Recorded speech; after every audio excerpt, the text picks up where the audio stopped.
Sí, por favor.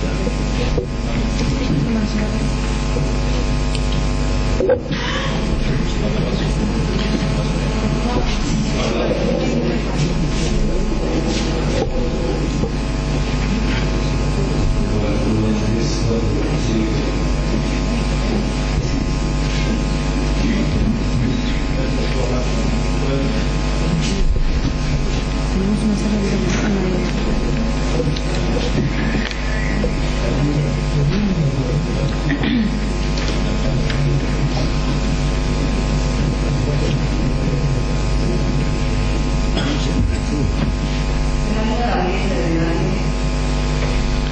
Señora Presidente, en el día de ayer, Pedro Javier Herrera y Rubén Nelson Herrera, en un escrito conjunto, designan codefensores a los doctores Arancibia y López Holmes. Es un escrito presentado ante el tribunal a los efectos de que ambos abogados defiendan a los dos imputados. ¿Para actuar en forma conjunta o alternativamente? Así es. Tiene presente. Los señores Herrera ratifican la presentación de todos sus abogados defensores. Señores Herrera. Sí. Déjese contar si está viendo la presentación efectuada de la ratificación por parte de los imputados. Muy bien. Señor Presidente, Sí, doctor. yo iba a solicitar de que el tribunal ordene el chequeo del estado de salud del imputado Menéndez, porque en realidad en los juicios orales y públicos el tribunal y las partes tienen la oportunidad no solamente de escuchar sus declaraciones, sino de apreciar los gestos cuando declara. Entonces los gestos forman parte de la comunicación a ser valorada, y si el imputado Menéndez está en condiciones de estar presente en esta audiencia para que declare las veces que él desea y en las oportunidades procesales que determina nuestra ley ritual, yo solicito, atento a la cercanía en que se encuentra con detención domiciliaria, que el tribunal ordene una inmediata evaluación y, si es posible, en la tarde de hoy el imputado Menéndez esté presente en esta audiencia, porque las imágenes que uno ve por televisión es de que este imputado, y de acuerdo a la historia clínica, no tiene problemas de salud que sean un inconveniente para que esté presente en la audiencia. Es alguien que nosotros lo hemos visto a través de la televisión, hechos notorios y públicos, que en los juicios que se han desarrollado, tanto en la provincia de Córdoba como en Tucumán, ha tenido el estado de salud suficiente, más allá de algunos inconvenientes, para estar presente en el desarrollo de las audiencias. De esta forma, nos estamos privando, cuando él efectúe declaración, de lo gestual, que también forma parte de la información que los jueces, las partes, los fiscales y la querella deben incorporar para poder valorar en el momento del alegato sus dichos y la defensa material que realice. Secretaría, infórmese respecto de la certificación de... Y el pedido. Estamos en este momento buscando el incidente donde figura el último informe, el más actual, de la salud de Menéndez.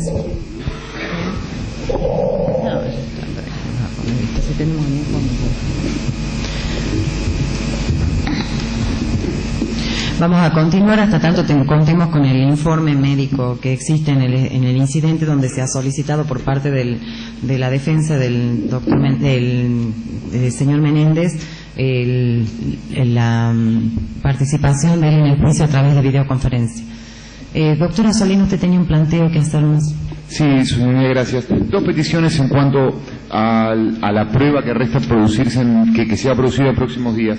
Primero, con relación al exhorto que se libró a la República Federativa del Brasil, queríamos saber si existe alguna novedad en cuanto a la producción del mismo, teniendo en cuenta que ya se inició el debate, que sería interesante contar con el documento que que se solicitó, que va a ser uno de los documentos que la Fiscalía va a pedir que se lea expresamente conforme hemos quedado en la audiencia que tuvimos antes del inicio del juicio.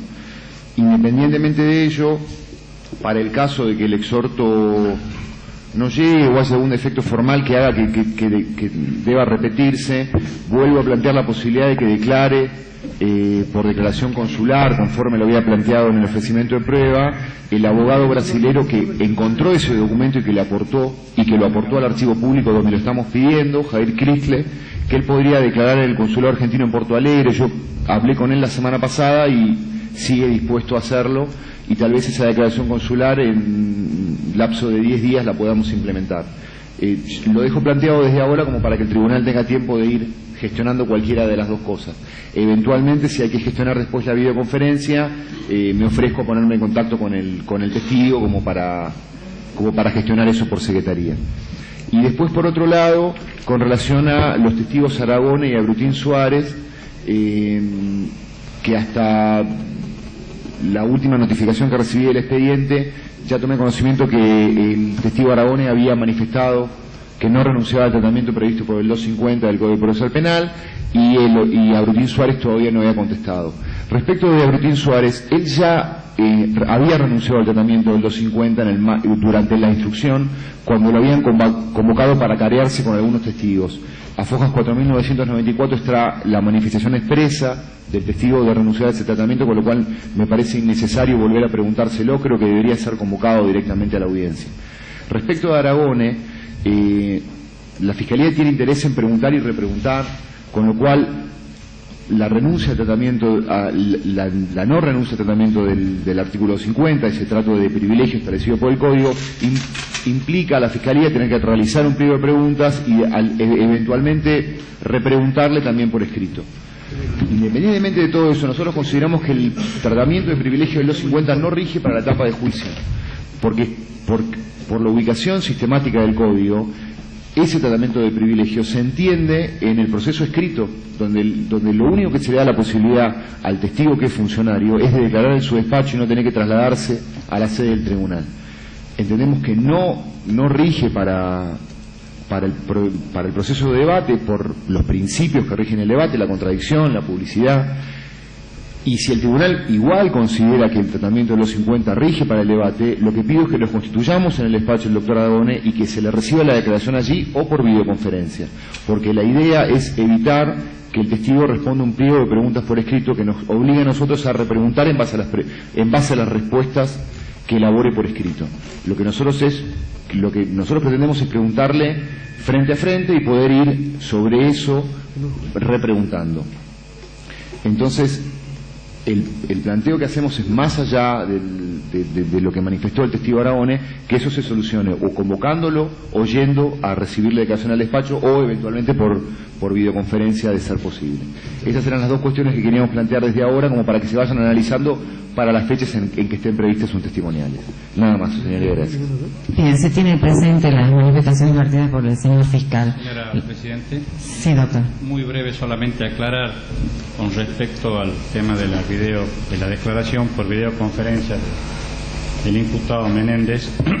No fue solicitada por esta defensa, fue solicitada por el señor fiscal. La defensa dejó a salvo su opinión de que se opone a este tipo de indagatoria, y a pedido del fiscal y a pedido de mi asistido he prestado la conformidad, pero yo no la he pedido, señor Presidente.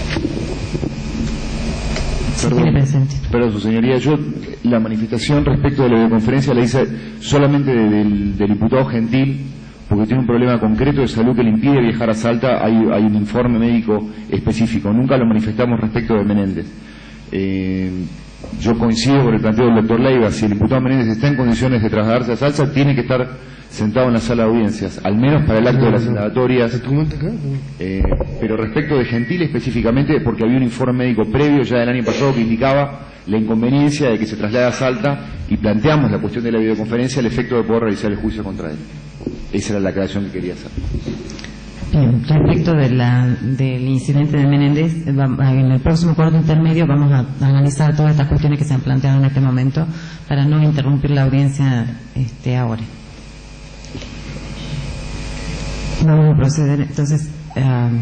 Señores Rubén Nelson Herrera, Pedro Javier Herrera, Miguel Raúl Gentil, Luciano Benjamín Menéndez, Carlos Alberto Mulhol, Jorge Héctor Saneto, Joaquín Gil y Andrés del Valle Zoraire. Ustedes tienen derecho a prestar declaración. Que no lo hagan no implica presunción alguna en su contra, y si lo hacen va a ser sin juramento de decir verdad. Sin perjuicio de la decisión que tomaren, la causa va a continuar hasta el dictado de la sentencia. Pueden consultar con sus abogados defensores y por favor se ponen de pie para manifestar si es que van a declarar o no.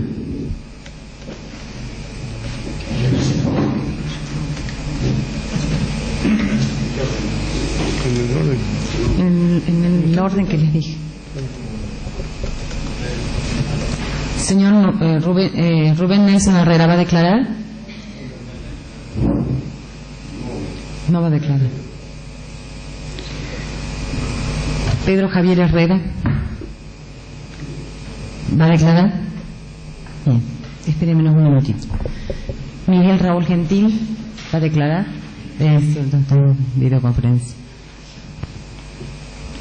Si nos pueden hacer llegar el audio de si va a declarar o no el señor Gentil.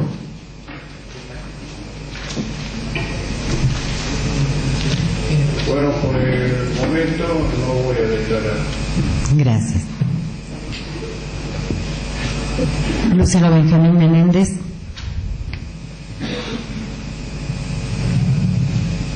No voy a declarar, pero voy a explicar por qué no declaro. Bien. Carlos Alberto Mulhol. No voy a declarar. Jorge Héctor Saneto. Joaquín Gil. Andrés del Valle Zoraire. Bien. Voy a proceder a identificar a los imputados.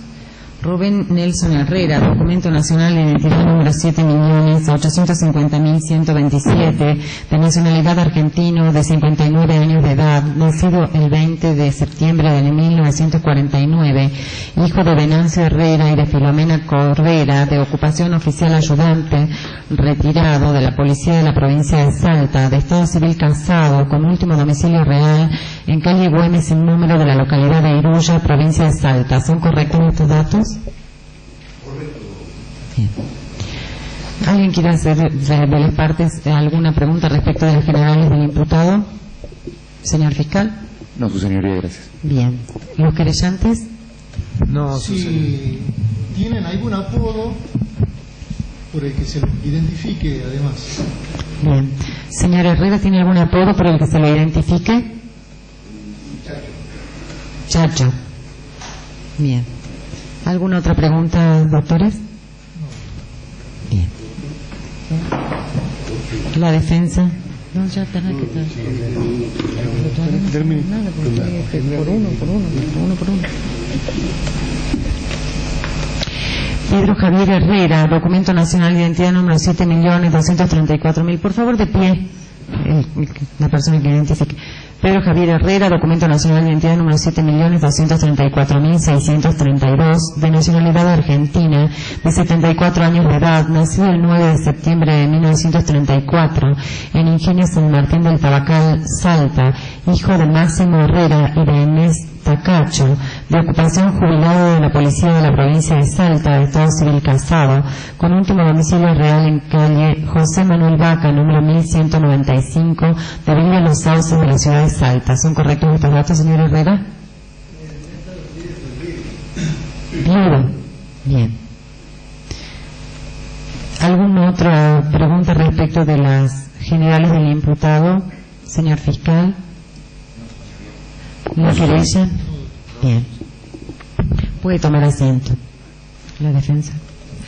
Miguel Raúl Gentil, documento nacional de identidad número 4.493.708, de nacionalidad argentina, de 78 años de edad, nacido el 3 de noviembre de 1930 en Capital Federal, hijo de Miguel Raúl Gentil y de María Luisa Rosa, de ocupación militar retirado, de estado civil separado, con último domicilio real en Virrey Olazábal, número 2810, piso 17, departamento C de la ciudad de Buenos Aires. ¿Son correctos estos datos?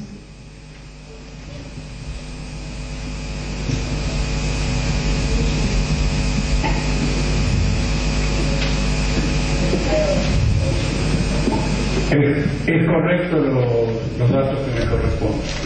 Gracias. ¿Alguna pregunta respecto a los generales del imputado, de partes? No, señoría. Doctor. Si tiene sobrenombres o apodos con lo que haya sido identificado. Señor Gentil, escucha la pregunta del doctor Leiva. Dice si tiene sobrenombres o algún apodo con el que haya sido identificado. No tengo sobrenombres, solamente entre los camaradas. ¿A usted le interesa saber cuál era cuál es el apelativo ese entre los camaradas?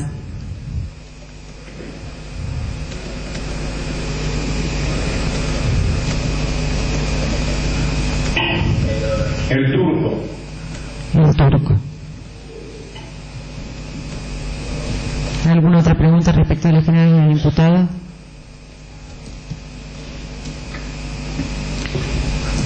Luciano Benjamín Menéndez, libreta de enrolamiento número 4.777.189, de nacionalidad argentina, de 81 años de edad, nacido el 19 de junio de 1927 en San Martín, provincia de Buenos Aires, de ocupación oficial retirado del ejército, hijo de José María Menéndez y de Carolina Sánchez Mendoza, de estado civil casado con último domicilio real en Ilolay número 3269 del barrio Bajo Palermo de la ciudad de Córdoba. ¿Son correctos estos datos?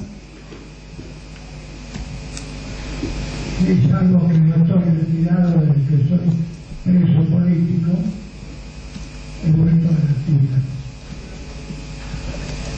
Bien. ¿Alguna pregunta respecto a los generales del imputado? Sí, nos gustaría saber a qué se debe la manifestación de que es preso político.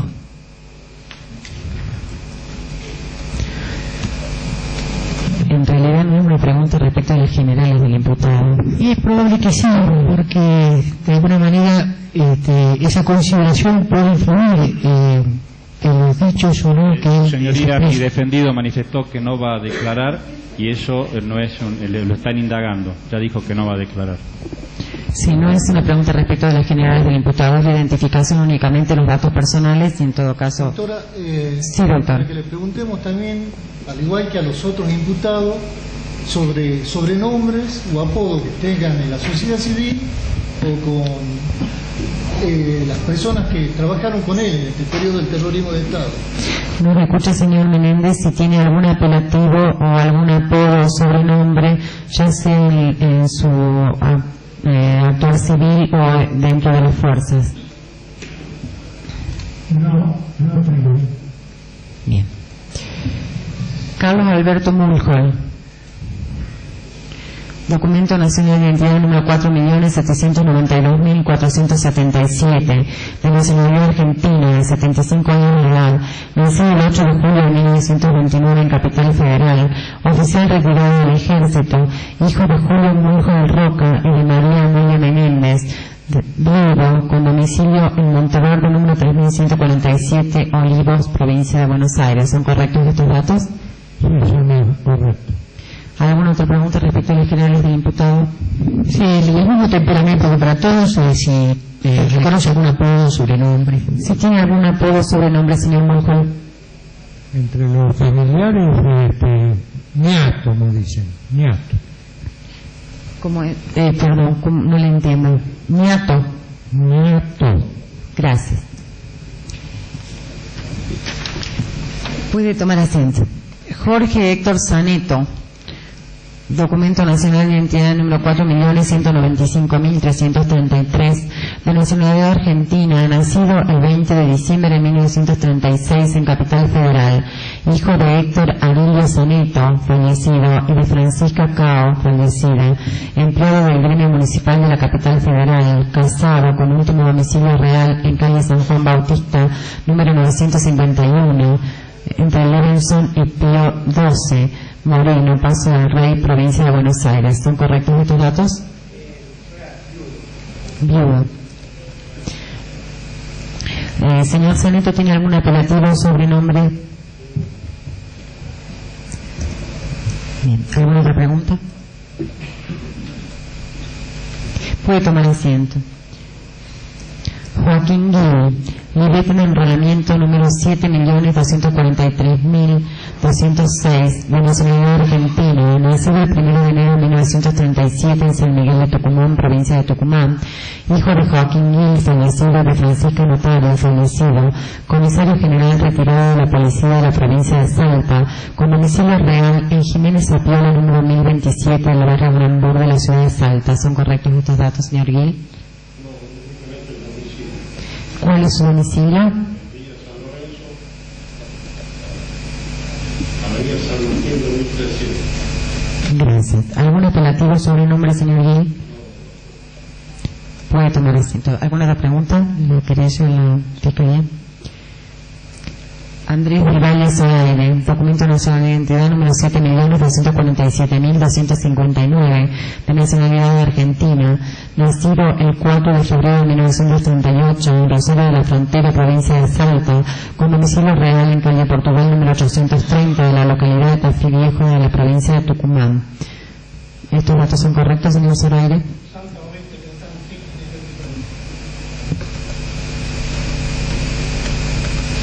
¿Algún apelativo o sobrenombre?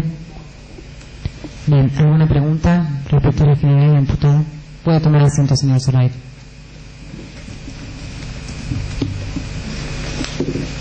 Bien, el señor Herrera. Perdón, señor presidente, desde Buenos Aires no se escucha bien, se escucha un murmullo de todos los que hablan. A ver si podemos solucionar este problema de audio, no me explico. Acá se escucha bien. ¿Ahí no me escucha bien? De todas maneras estábamos identificando a los otros imputados, o sea que no hay ninguna cuestión que... Se escucha mejor, doctora, pero se escucha un murmullo, ni siquiera de lo que hablan, por eso decía. ¿Ahora no me escucha?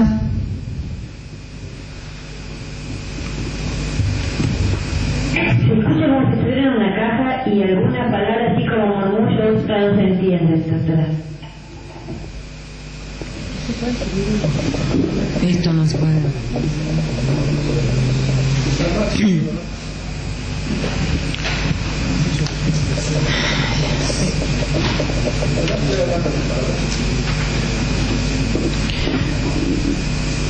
Señora secretaria, a ver si nos escucha bien.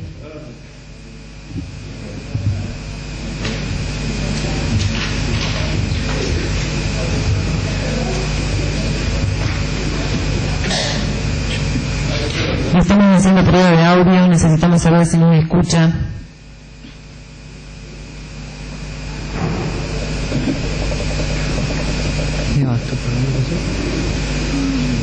¿Cómo es el apellido de la doctora? Doctora Adriana.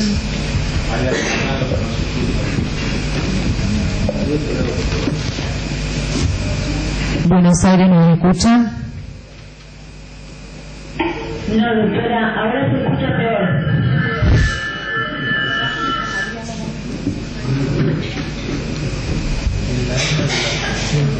¿Cuál es el... Bueno.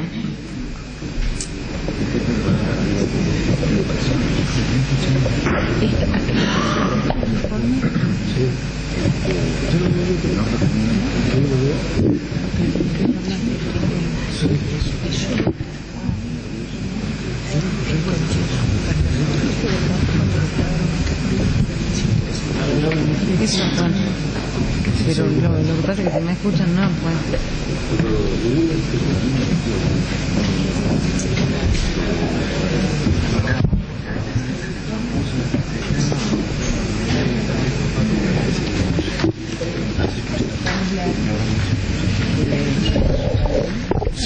¿Se escucha en Buenos Aires? Mira, ahora lo que habla la presidenta se escucha perfecto, porque se ve que no está hablando contra el micrófono de la sala. que está hablando, lo toma el micrófono omnidireccional y se escucha perfecto lo que habla abajo. Cuando habla contra el micrófono se ve que se satura. Perfecto.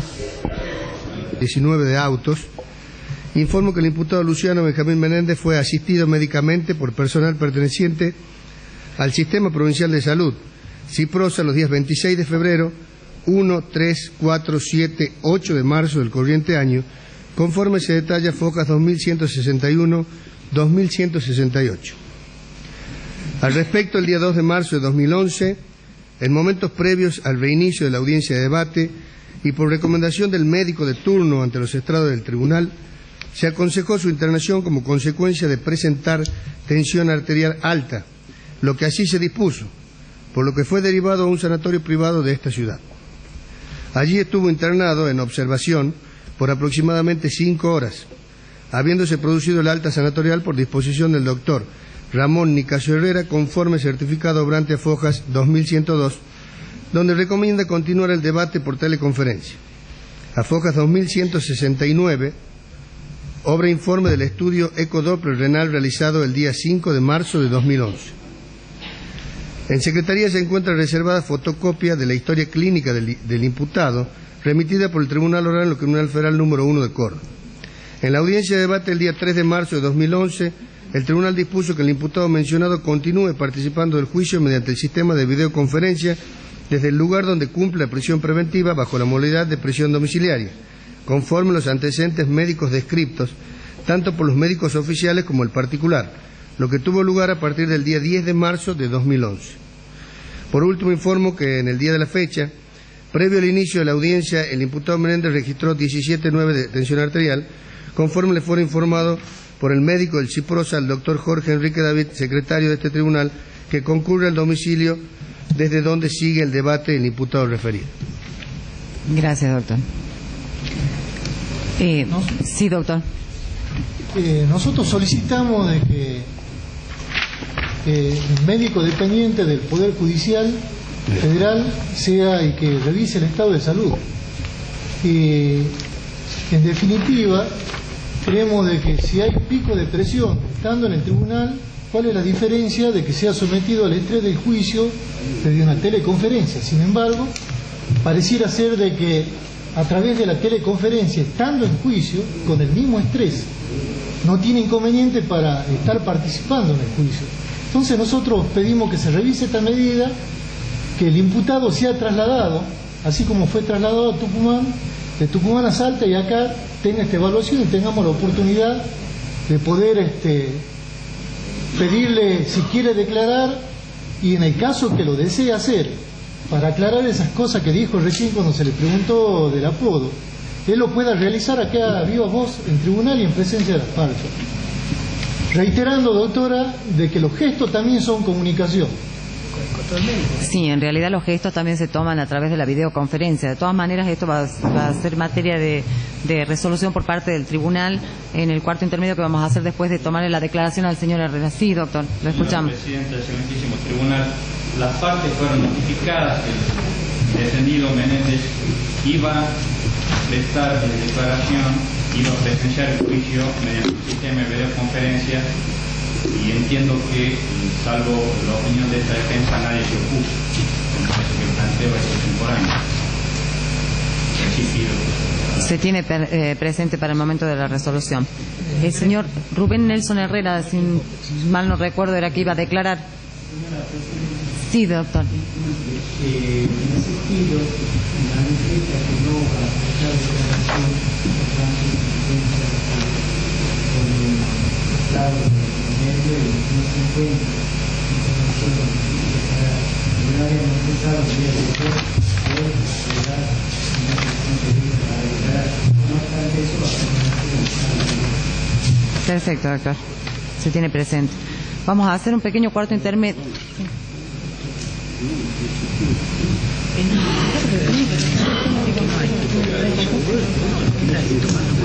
Doctora.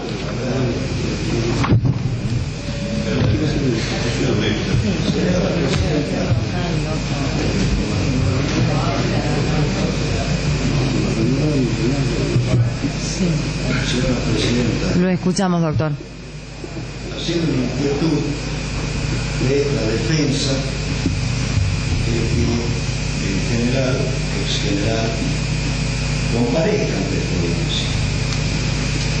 Y si bien es cierto, se notificaron partes, a esta parte no se le notificó mientras este sistema de videoconferencia, que creo no está permitido, justamente adhiriéndome a lo manifestado por el doctor Leiva. La oralidad es sinónimo de vivencialidad. Los gestos, las exteriorizaciones, la instantaneidad, la espontaneidad debe estar presente necesariamente en el juicio oral y público. Y si uno se aferra a cuestiones taxativas y enumerativas en relación a preceptos no extensivos que rigen la materia penal y procesal, también debe de ser coherente con esa posición. Y esa posición y esa coherencia implica reiterar un pedido de que el general o ex general Menéndez venga a cumplir con los mandatos que requiere una vieja doctrina cordobesa frente a lo escrito, que es la oralidad, como sinónimo de rendición de cuentas con todos sus derechos, deberes y obligaciones en un debate público, que es lo que estamos haciendo en este debate. Estamos interrumpiendo continuamente con situaciones que, por más buena voluntad que pone el tribunal y los técnicos, no le dan la jerarquía de continuidad. Y si bien es cierto, influye no solamente en todas las partes del proceso, también influye en las garantías que todo imputado debe y tiene que tener. Y que gracias a estos sistemas, donde el común denominador es hacer justicia y no reencarnarse en el odio, este sistema democrático y procesal le da derechos que quizás en otras épocas no se dieron. Los que amamos y queremos de verdad la democracia, damos esa oportunidad y también somos rígidos en que venga a dar cumplimiento, reitero, con los mandatos procesales. Es por eso que desde este punto de vista y en todo, porque así se exteriorizó en ciertas posiciones de la querella y la fiscalía, ese todo involucra también la estructura de mi defendido y de esta defensa, o de nuestro defendido y de esta defensa. Y es por ello que, salvo respetables, fundadas posiciones del tribunal, me adhiero completamente a lo expresado por el doctor Leiva a fin de purificar y darle la esencia procesal que la oralidad requiere. Nada más, señor presidente. Todos los planteos efectuados por la parte querellante y por la defensa, el tribunal va a pasar a deliberar. Doctora. Sí, doctor. Ante la posibilidad de que se ordene la comparecencia del imputado Menéndez, solicitamos que se oficie a la provincia de Salta a fin de que ponga a disposición el avión sanitario de la provincia para trasladar a los imputados a esta audiencia. Nada más, señor presidente. Gracias, doctor. El tribunal pasa a deliberar.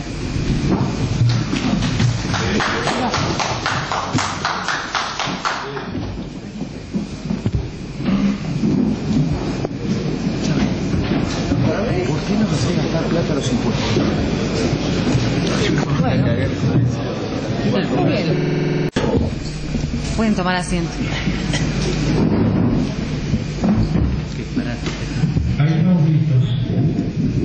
Por secretaría se va a dar lectura a lo resuelto por el tribunal.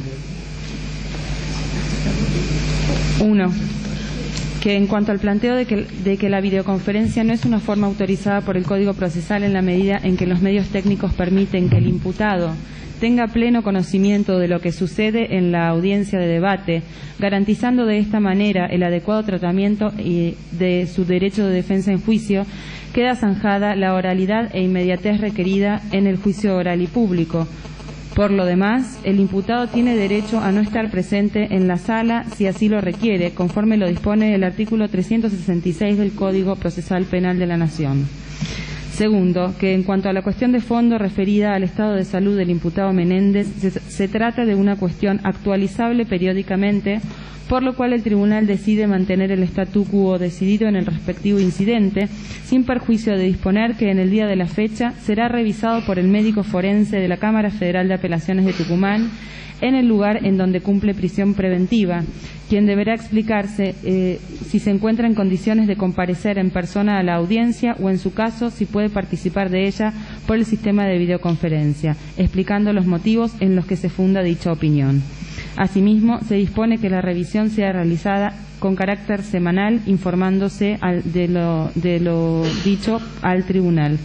Tercero, sin perjuicio de lo considerado, se encuentra a disposición de las partes copia de la historia clínica del causante.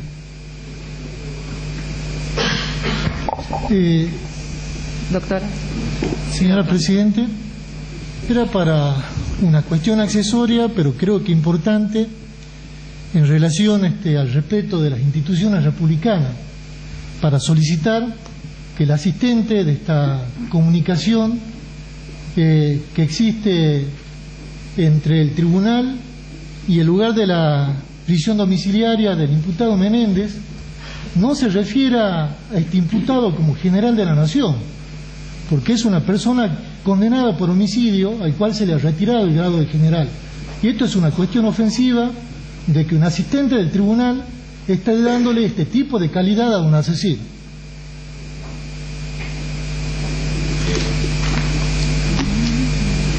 Vamos a dar lectura a las declaraciones indagatorias prestadas en sede instructoria por los imputados, doctora.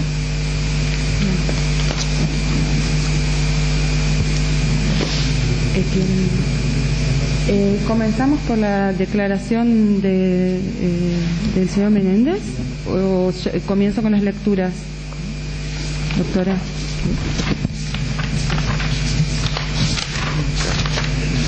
Sí.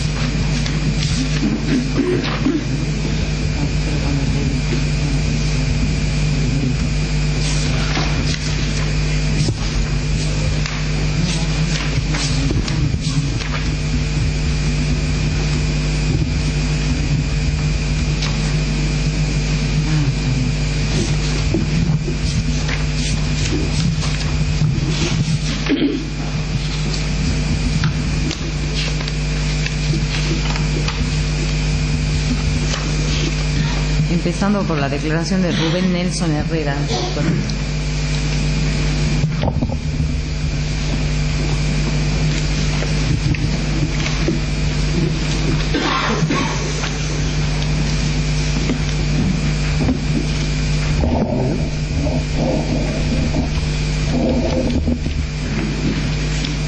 Declaración de fecha 3 de noviembre de 2004.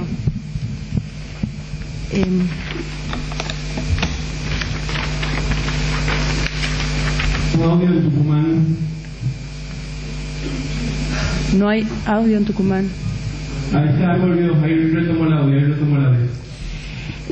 Dijo que no recordaba nada puesto que había transcurrido 28 años. Indicó que para la fecha de los hechos era un agente recién ingresado a la policía contando con 26 años. Expresó que a ese puesto de guardia los policías iban solo ocasionalmente, toda vez que no era un destino permanente. Al ser interrogado acerca de cómo lo habían elegido para ir a ese puesto de vigilancia, dijo que el cabo de guardia los escogía de la formación que hacían al ingresar a trabajar todos los días en la central de policía. Manifestó que había sufrido problemas mentales que lo obligaron a estar internado durante 15 días en la clínica San Agustín. Por ese motivo, aunque hacía un esfuerzo, le costaba recordar. Señaló que ese día, 11 de marzo de 1976, fue la única vez que cumplió funciones de custodia en la casa de Gentil. Dijo que la casa ubicada cerca del Hospital San Bernardo y él junto con sus compañeros se ubicaban en la esquina frente donde había una obra en construcción para de ese modo vigilar el frente de la casa. Expresó que creía que podría recordar cómo era la casa y que la misma se ubicaba a una cuadra del hospital. Dijo que no recordaba los nombres de las calles sobre la cual se ubicaba. Recordó que cerca de la hora indicada en la descripción del hecho se avisaron que había un herido, pero como se hallaban de espaldas al lugar donde se ubicaba la persona lastimada, no fue posible escuchar disparos porque estaban a una cuadra de distancia. Dijo que no recordaba si pidió la ambulancia o fueron las otras personas que estaban con él. Indicó que el herido estaba dentro del almacén y que tenía sangre en el pecho. Dijo que ayudaron a subirlo a la ambulancia y se volvieron al puesto de vigilancia. Señaló que no podía decir en qué condiciones se encontraba el herido. Interrogado por su señoría acerca de si había recibido amenazas, dijo que nunca fue amenazado y agregó que mantenía con el jefe Gentil ninguna relación. Dijo que se encontraba ocasionalmente de guardia en ese lugar, puesto que la elección de las personas que asignaban a cada puesto era al azar. Expresó que no recordaba si había sido el encargado del puesto de guardia el que llamó a la policía. Tampoco recordaba quién estaba a cargo de ese puesto. A preguntas de su señoría dijo que se hallaba a una cuadra y de espaldas al lugar donde estaba la persona herida. Dijo que al principio no sabía quién era, aunque después se enteró que se trataba del hermano del oficial Arredes. Dijo que no recordaba si el jefe Gentil se encontraba o no en su casa mientras hacían la guardia, puesto que la puerta estaba cerrada. Por su parte agregó que no prestaba atención del movimiento de la casa, ya que no tenía instrucciones de llevar un registro de personas que salieran o entraran. Solo cuidaban los exteriores de la casa. Dijo que no recordaba que hubiese habido movimiento en la casa ese día ni tampoco a qué hora se terminó la guardia.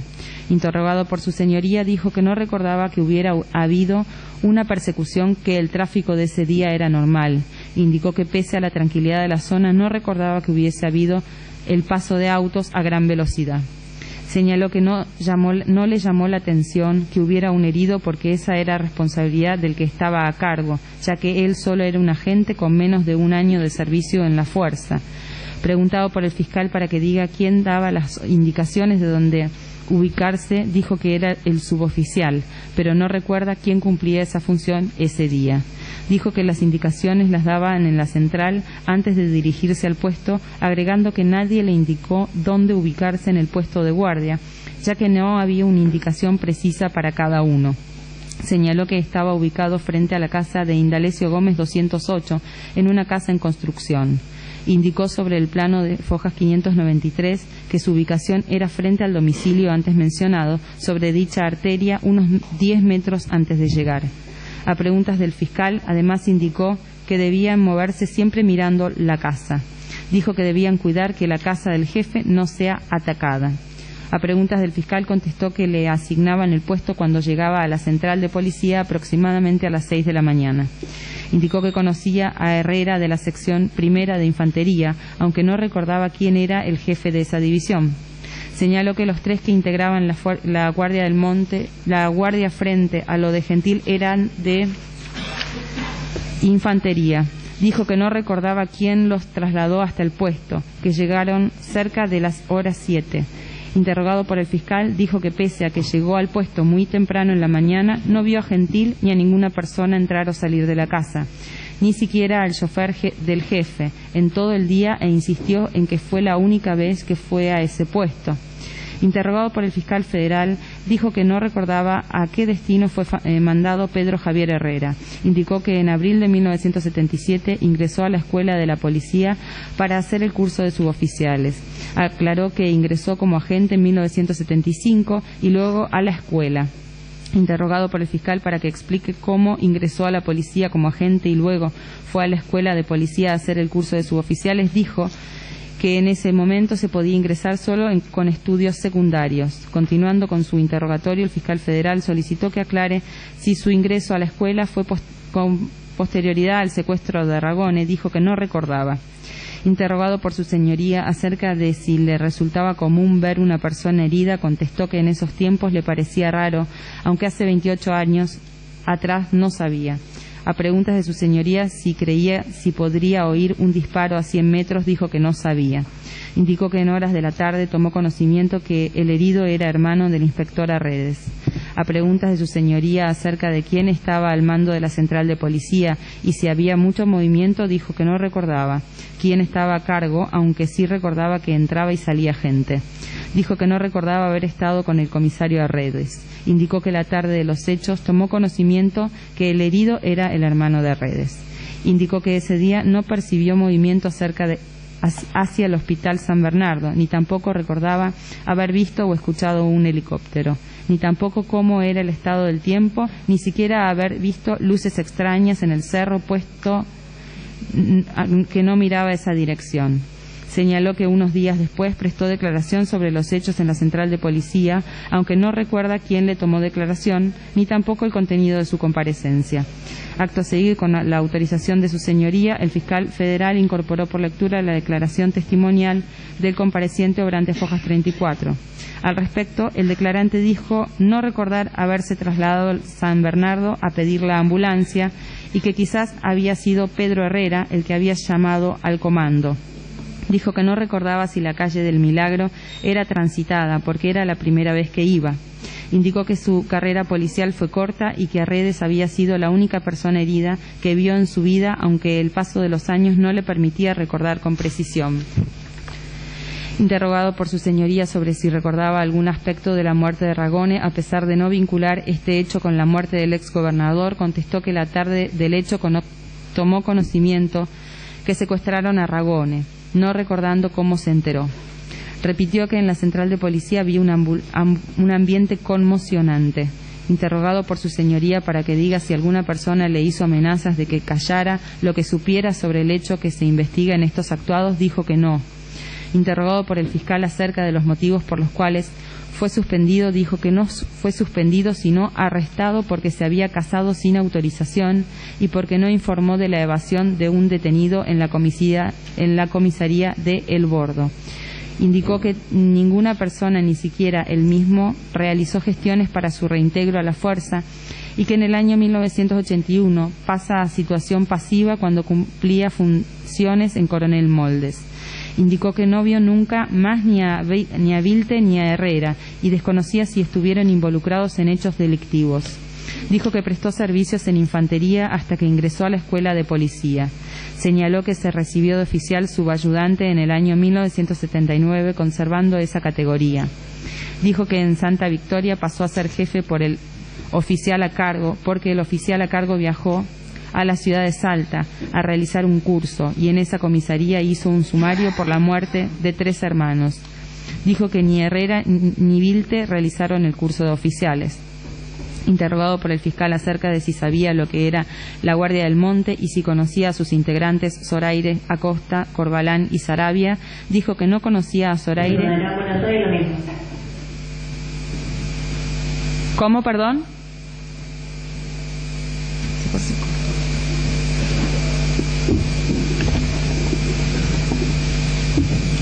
Un segundo, por favor, que nos informan qué sucede.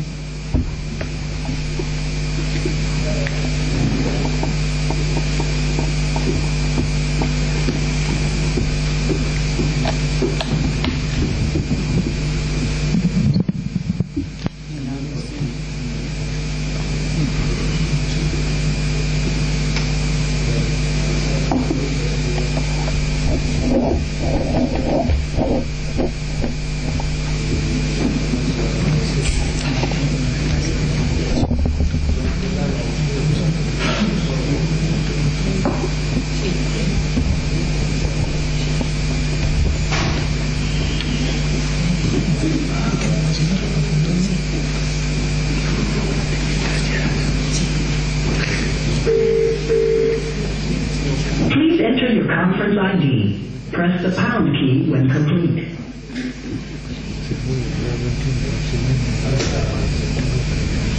Please enter your conference ID. Press the pound key when complete.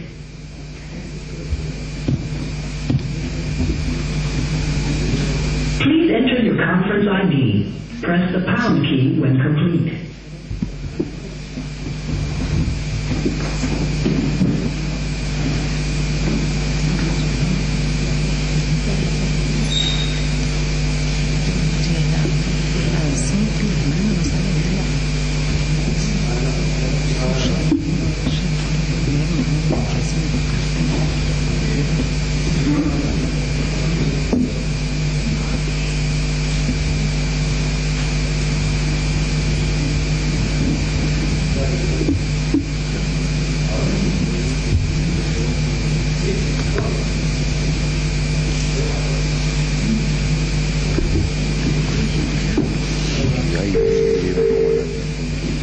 Please enter your conference ID. Press the pound key when complete.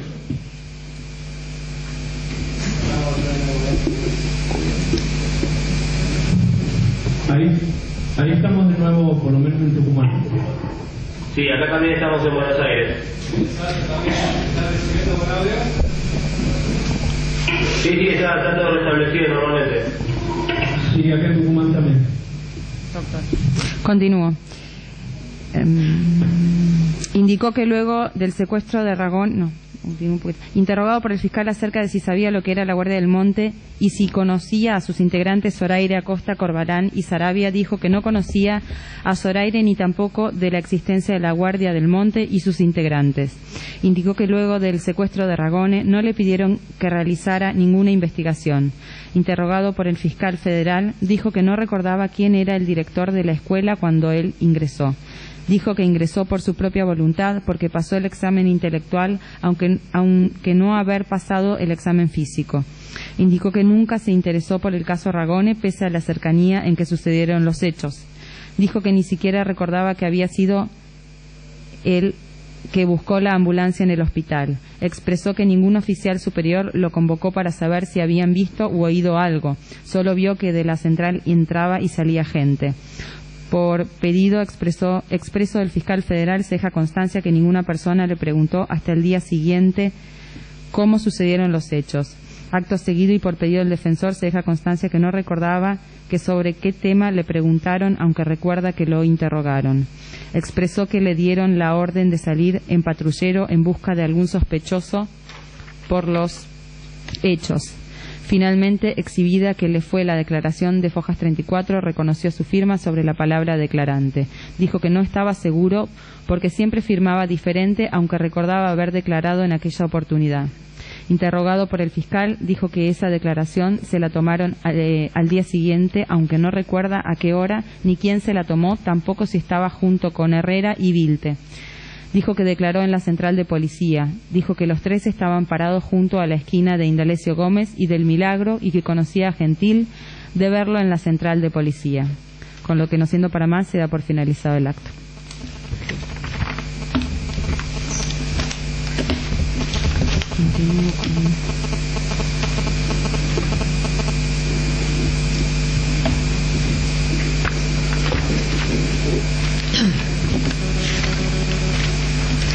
Declaración de Pedro Javier Herrera, de fecha 4 de noviembre de 2004.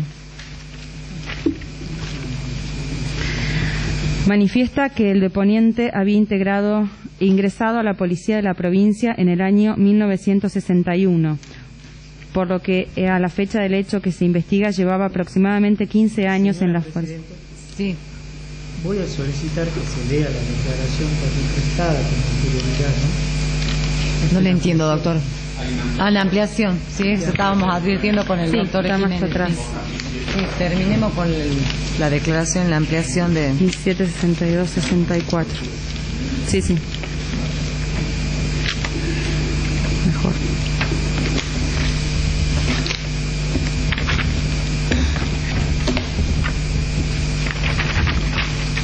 Declaración de fecha 22 de diciembre de 2004.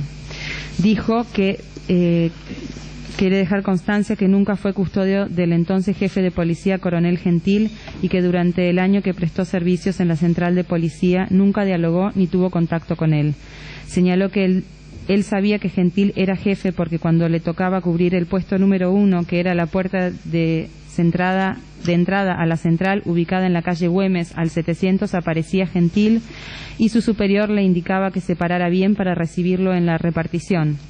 Indicó que por la mañana a la entrada de la guardia el suboficial de turno los hacía formar a todos los efectivos, que en ese tiempo eran entre 40 y 50, y el suboficial repartía al azar los puestos a cubrir. Indicó que los puestos eran varios, entre esos estaba la custodia a la casa del jefe de la policía. Era un puesto que era cubierto por un suboficial a cargo y 2 agentes. Dijo que este puesto era fijo, ello significaba que no era necesario hacer rondines y la única consigna que tenían era cubrir desde la vereda de enfrente de la calle Indalencio Gómez, custodiar la casa. Era la única misión y orden que debían cumplir. Señaló que las personas que cubrían el puesto eran relevadas cada 6 horas aproximadamente. Agregó que en esa mañana se hizo cargo junto con Pedro Herrera y el agente Vilte del puesto entre las 7 y las 7:15 horas, y fue la primera y única vez que concurrió a cubrir tal consigna. Dijo que cuando llegó comenzó a conversar con Pedro Herrera y Vilte, como se aburría no les prestaba atención. Dijo que en esa esquina había una obra en construcción en la cual no había nadie trabajando. Señaló que la charla no duró mucho, cuando pasados 30 minutos creía que le solicitaron su presencia en la esquina ubicada en la espalda de donde cubrían el puesto a una distancia de aproximadamente 140 metros porque había una persona herida. Señaló que cuando llegó al lugar vio tirado en el suelo a un señor de espaldas herido dentro del almacén. Manifestó que en el acto Pedro Herrera le ordenó que buscara una ambulancia, motivo por el cual concurrió al hospital y no recordaba si volvió al lugar de los hechos en la ambulancia. Indicó que luego ayudó a cargar a la persona herida que respiraba con dificultad a la ambulancia. Mientras hacía eso, escuchó por comentarios de otras personas lo que había sucedido instantes antes. Dijo que algunas personas decían que lo habían matado unos delincuentes. Señaló que luego arribó al lugar personal del comando, razón por la cual se retiró a su puesto de guardia. Por lo expuesto manifestó que de los hechos que le imputan se considera inocente, agregando que antes de que sucediera no advirtió nada anormal hasta que le solicitaron su intervención. Dijo que siempre creyó que lo que había hecho fue correcto. Indicó que al momento de los hechos habían cumplido 6 meses al servicio de la Policía Provincial como agente. Dijo que en aquel tiempo resultaba fácil hacer la carrera oficial, ya que había cursos de 3 y 6 meses. Agregó que en el año 1977 ingresó a la Escuela de Policía como cadete de 1 año, obteniendo la Orden de Mérito por haber ingresado en 4º lugar, y en el año 1978 cursó el 2º año y egresando como oficial subayudante. Ello significaba que para obtener su cargo de oficial permaneció en la Escuela de Policía durante 2 años, lo que superaba acabadamente el tiempo necesario para aprobar los cursos antes mencionados. Interrogado por el doctor Premoli para que diga si el día de los hechos recordaba si estaba nublado, contestó que no recordaba, aunque dijo que creía que era un día normal. Interrogado para que diga cómo era el tránsito sobre la calle del Milagro el día de los hechos, contestó que el tránsito era fluido y normal. Agregó que no prestó mucha atención porque estaba pendiente del objetivo que debía custodiar. Interrogado para que diga si Gentil se hallaba dentro de la casa, contestó que no lo sabía ni tampoco recordaba haber visto que entrara alguna persona a la casa, y por lo demás la casa estaba totalmente cerrada, ni tampoco vio movimientos alrededor de la casa. Interrogado para que diga si realizó prácticas de tiro, contestó que con posterioridad a los hechos sí realizó, pero antes no. Dijo además que durante la guardia portaba un arma. Señaló que escuchó detonar disparos en el polígono de tiro. Señaló que no recordaba si al momento de los hechos tenía algún problema en la audición. Interrogado para que diga si el día de los hechos escuchó frenadas y o detonaciones de disparos, contestó que no escuchó nada. Interrogado acerca de cómo estaba ubicado el almacenero a redes dentro de su negocio, contestó que estaba boca arriba y tenía sangre en su pecho y respiraba con dificultad. Interrogado para que diga si alguna vez mantuvo algún contacto con el jefe de policía, Gentil, contestó que nunca tuvo ningún contacto con él mismo. Interrogado para que diga si recibió amenazas que le impidieran declarar libremente sobre los hechos sucedidos ese día, contestó que nunca recibió amenazas. Interrogado por la defensa para que diga si era la primera vez que iba a ese lugar anteriormente donde cubrió custodios, contestó que cubría algunas veces el puesto número 1, 2 o 3 y otros más, y mucho tiempo fue ranchero, que era el encargado de buscar la olla grande con el desayuno para toda la guardia de la central de policía, y además se encargó mucho tiempo de buscar la comida al mediodía y también la merienda y la cena. Interrogado por la defensa para que diga quiénes eran sus jefes superiores y bajo el mando de quién se encontraba en ese momento, contestó que su inmediato era el suboficial de turno que cambiaba todos los días, motivo por el cual no recuerda su nombre. Interrogado para que diga Si lo citaron alguna vez en la policía para que explique como empleado qué fue lo sucedido el 11 de marzo de 1976, contestó que prestó declaración testimonial a los 2 días de los hechos. Interrogado para que diga si conocía a Joaquín Gil, al comisario Arredes, Murúa y al comisario Trovato, contestó que sabía que eran los jefes de diferentes reparticiones dentro de la policía de la provincia de Salta. Interrogado para que diga si conocía a un comisario llamado Ugarriza, contestó que no recordaba. Interrogado para que diga si los veía entrar por la puerta central de la jefatura, contestó que los veía entrar cuando cubría el puesto número 1. Interrogado para que diga si recibió órdenes directas de estos funcionarios policiales, contestó que no, siempre las órdenes se las daban los cabos. Interrogado para que diga si se reunió con oficiales o suboficiales algunos días antes de los hechos, contestó que nunca lo citaron para una reunión y recordó que en esos días no se hallaba en la central sino en la escuela de policía. Interrogado para que diga si conocía qué suboficial y qué agente tenía asignada la custodia de Gentil, contestó que no había gente asignada de manera permanente, sino que era un puesto que se cubría por orden del suboficial de turno día a día. Interrogado para que digan en qué automóviles se movilizaban los jefes, contestó que no recordaba ni tampoco recordaba que ningún automóvil le llamara la atención.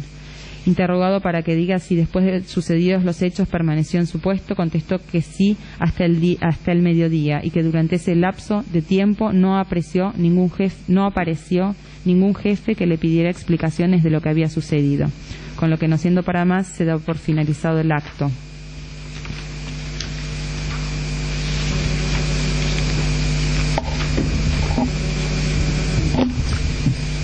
Perdón, se me traspapelaron las hojas, acabo de leer la declaración de Rubén Nelson Herrera, que es la ampliación, porque en la primera...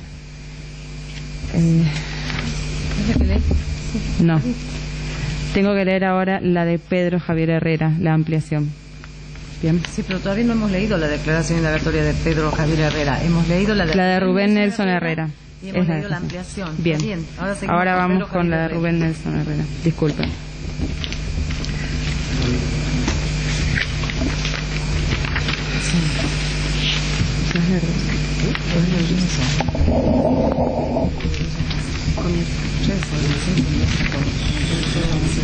¿Esto de qué fecha es?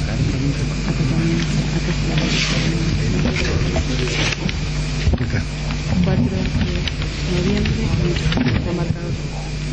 Declaración de Pedro Javier Herrera, de fecha 4 de noviembre del año 2004.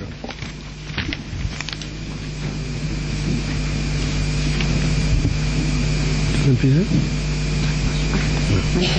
¿Podría decir de qué fojas es? Sí. 873 875. Manifiesta que el deponente había ingresado a la policía de la provincia en el año 1961, porque a la fecha del hecho que se investiga llevaba aproximadamente 15 años en la fuerza, que en el año 1976 el deponente se desempeñaba en la sección infantería de la policía de la provincia y tenía asignada como función realizar la guardia del jefe de policía de la provincia de Salta, en ese entonces el teniente coronel Gentil. Preguntado para que diga de qué forma se seleccionaba el personal encargado de realizar la guardia en el inmueble del jefe de policía, contesta que lo ignora, que simplemente se le asignaba esa tarea. Preguntado para que diga si el deponente tenía una relación de confianza con el teniente general Gentil, contesta que no, que su relación era mínima.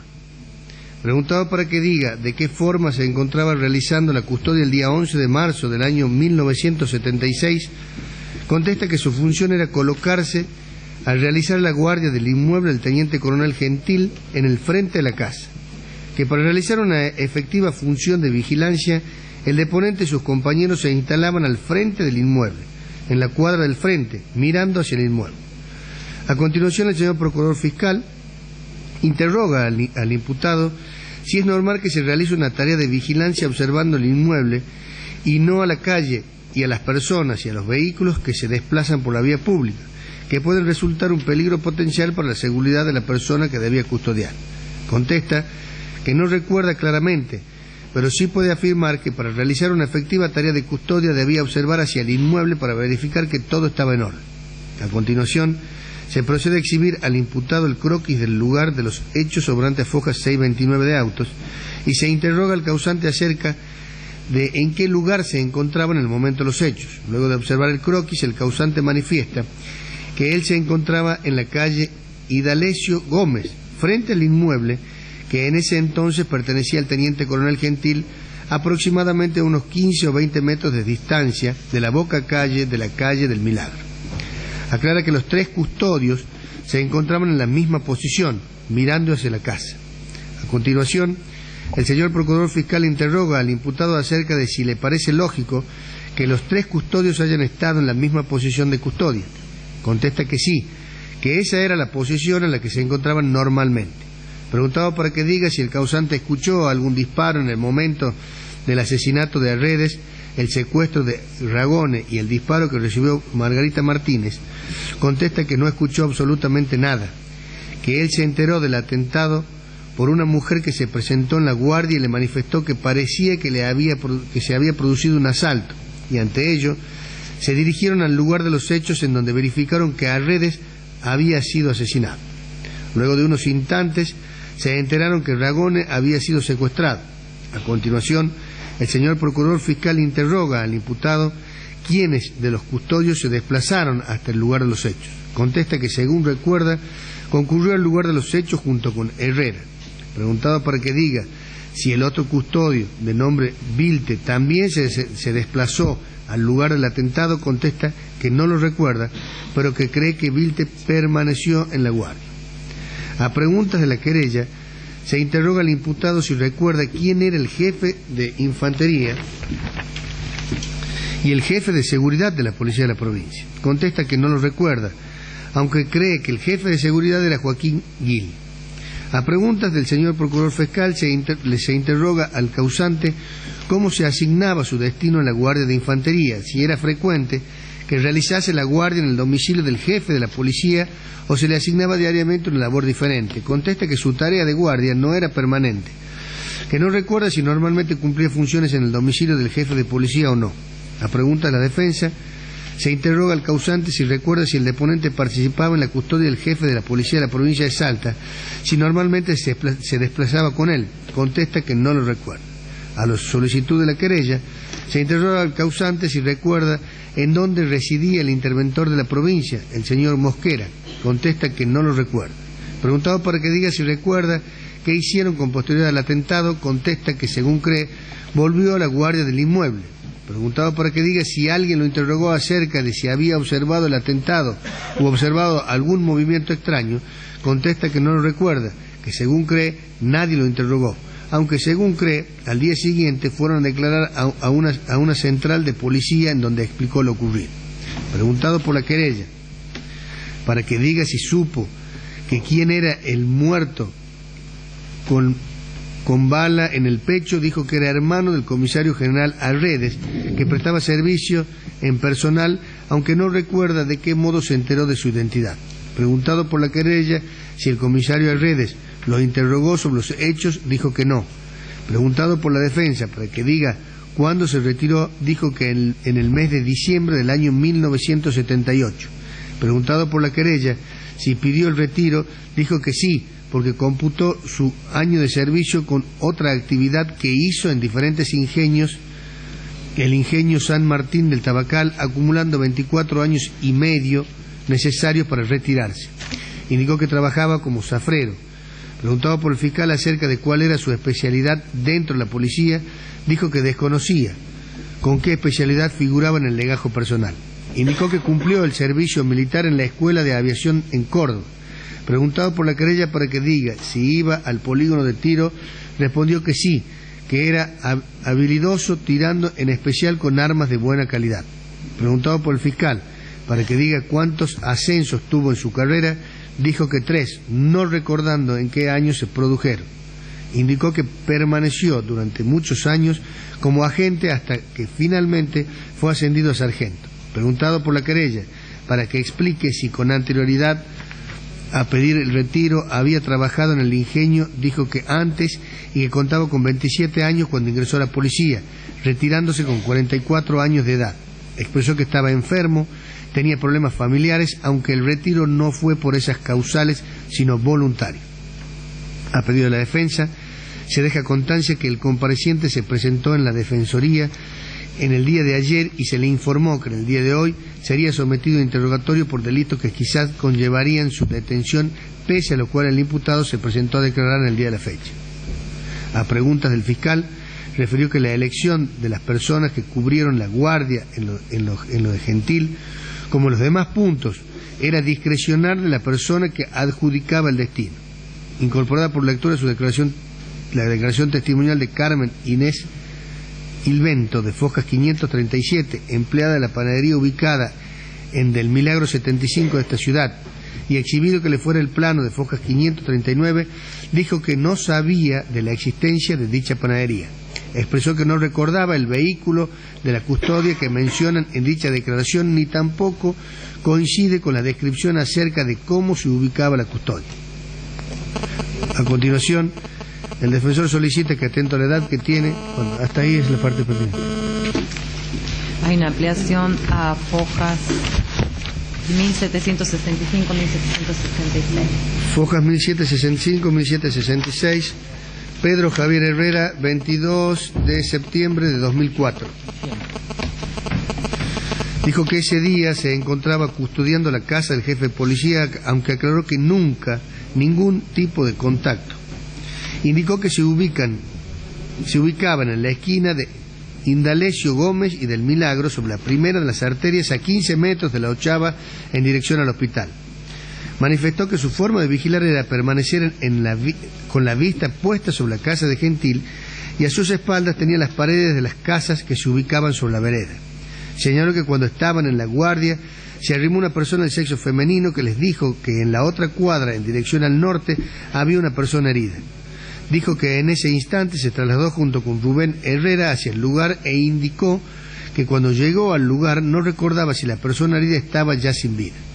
Interrogado por la defensa para que diga en qué vereda se ubicaban, contestó que en la vereda opuesta a la casa de Gentil, sobre Indalecio Gómez. Interrogado por la defensa para que diga si los puestos de vigilancia eran fijos, contestó que siempre había un puesto de vigilancia frente a la casa del jefe, pero que sus integrantes rotaban cada 4 horas. Interrogado para que diga si tiene problemas de salud relacionados con la memoria, contestó que sí, que realizaba tratamiento médico. Interrogado para que diga si es cierto que debe anotar todas las novedades de su casa porque si no las olvida, contestó que sí, porque su memoria es muy frágil, ya que tiene problemas de irrigación sanguínea en el cerebro. Interrogado por el doctor Premoli para que diga si le había asignado con anterioridad ese puesto de vigilancia, contestó que no lo recuerda. Interrogado para que diga si el día de los hechos se encontraba el jefe de policía y su familia dentro de casa, contestó que no recuerda si estaba el jefe ni tampoco la familia.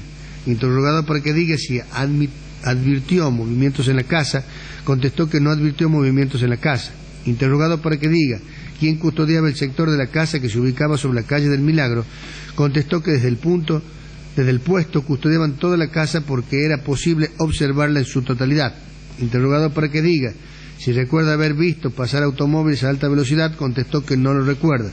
Interrogado para que diga si podía distinguir el sonido del detonar de disparos, contestó que lo podía distinguir, pero ese día no escuchó nada, ni mucho menos el impacto de un choque entre automóviles, ni tampoco derrapadas de ruedas de vehículos. Interrogado para que diga en qué posición se hallaba el señor Arredes, contestó que no lo recordaba y ni siquiera recordaba haber visto una persona herida ni gente en la esquina. Señaló que tampoco recordaba si Arredes estaba vivo o muerto. Interrogado para que diga sobre la calle del Milagro, si sobre la calle del Milagro transitaban automóviles ese día, contestó que no lo recuerda.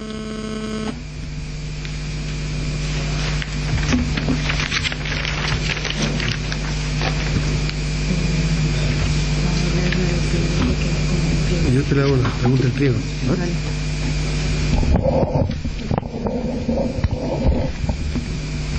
Declaración de Andrés del Valle Zoraire.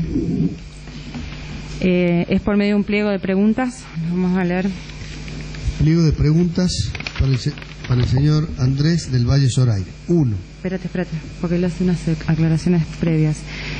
La pregunta número 1, vale. ¿Qué sabe sobre la desaparición del doctor Miguel Ragone en marzo de 1976? Dijo que podía contestar porque tomó conocimiento a través de su personal subalterno que lo había escuchado por la radio. Dijo que le contaron que había desaparecido el doctor Ragone y que se comentaba que había sido gente de Salta. Dijo que nunca trabajó en la ciudad de Salta y que por ese motivo no le interesaba lo que allí sucedía. Dijo que prestó servicios en Potreros, en el Galpón, en el destacamento de Río Piedras, todo en la zona de Metán, y que tenía asignado 4 personas a su cargo. Sí. Segundo, ¿cuál fue su intervención en el operativo que concluyó con la desaparición del doctor Miguel Ragone?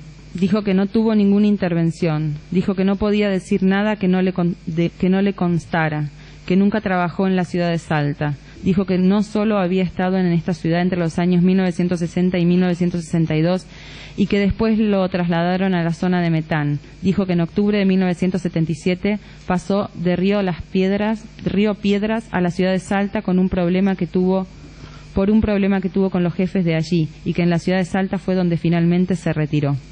Agregó que cuando le practicaron un examen psicofísico para ser trasladado a esta ciudad, le descubrieron que tenía una mancha en el pulmón, motivo por el cual querían que se retirara con el 75% del sueldo, porque no completaba los años suficientes para retirarse. Señaló que, sin perjuicio de ello, y como tenía un solo riñón, consiguió que se le reconociera el 100% de la jubilación. Pregunta número 3. ¿En qué consistía la conocida Guardia del Monte y quiénes la integraban? Dijo que la Guardia del Monte era una sección mediocre conformada con la gente que conocía de campo para combatir el abigeato. Dijo que no se consideraba una repartición especial, sino que era una agrupación informal formada con gente que conocía de campo. Dijo que tenía un solo personal a su cargo que lo ayudaba a escribir. Dijo que se llamaba Santos Acosta, al que conoció en La Lumbrera y de allí lo trasladaron a Río Piedras. Dijo que sumó a Acosta a su trabajo porque conocía y tenía información sobre los robos de ganado que asolaban la zona.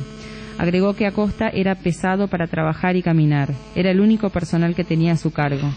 Dijo que cuando había denuncias por el hurto de ganado mayor pedía un personal a la comisaría o al destacamento para reforzar el personal.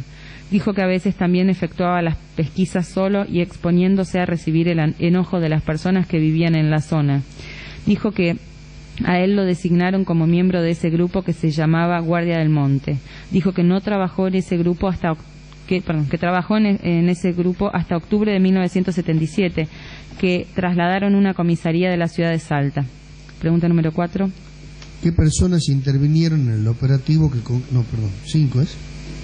¿Qué personas intervinieron en el operativo que concluyó en el secuestro y desaparición del doctor Miguel Ragone?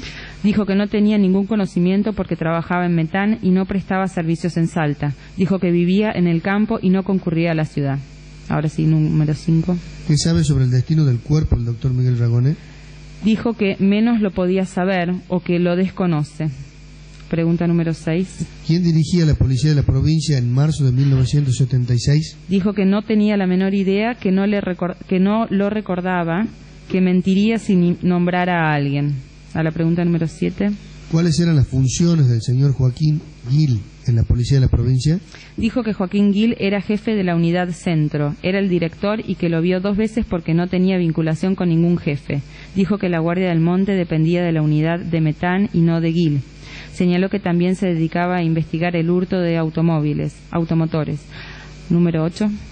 El señor Joaquín Gil ¿era quien daba las órdenes y dirigía la policía de la provincia? Dijo que lo desconocía. A la pregunta número 9. ¿Cómo funcionaba la policía de la provincia en los operativos coordinados con las fuerzas de seguridad nacionales, Policía Federal, Ejército, Marina, Gendarmería, etcétera? Señaló que lo desconocía porque como no era de Salta, ya que dependía únicamente de la unidad de Metán y que lo desconocía por completo. Dijo que siempre intervenía en hechos delictivos producidos en la zona. La pregunta número 10. El señor Joaquín Gil era el encargado de coordinar los operativos de seguridad que se realizaban en la provincia de Salta. Dijo que lo ignoraba totalmente. Dijo que lo que fuese de la ciudad de Salta lo desconocía por completo, que solo sabía lo que sucedía en Metán. Concedida la palabra al señor fiscal federal, interrogó al causante acerca de dónde efectuaba los controles vehiculares. Dijo que se hacían en la comisaría. Dijo que primero prestó servicio en el Tala, después pasó al Jardín sobre la vieja ruta número 9, que pasa por el cerro. Interrogado por el fiscal acerca de si hacían controles vehiculares sobre esa vía, dijo que no, porque no pasaba ninguna clase de vehículo. Dijo que prestó servicios en la comisaría del Tala entre los años 1962 y 1963. Interrogado para que diga dónde prestaba servicios en el año 1976, dijo que en Río Piedras, una localidad cercana a Metán. Dijo que ahí tampoco efectuaba controles vehiculares, solo intervenía en los hechos delictivos que sucedían dentro del pueblo.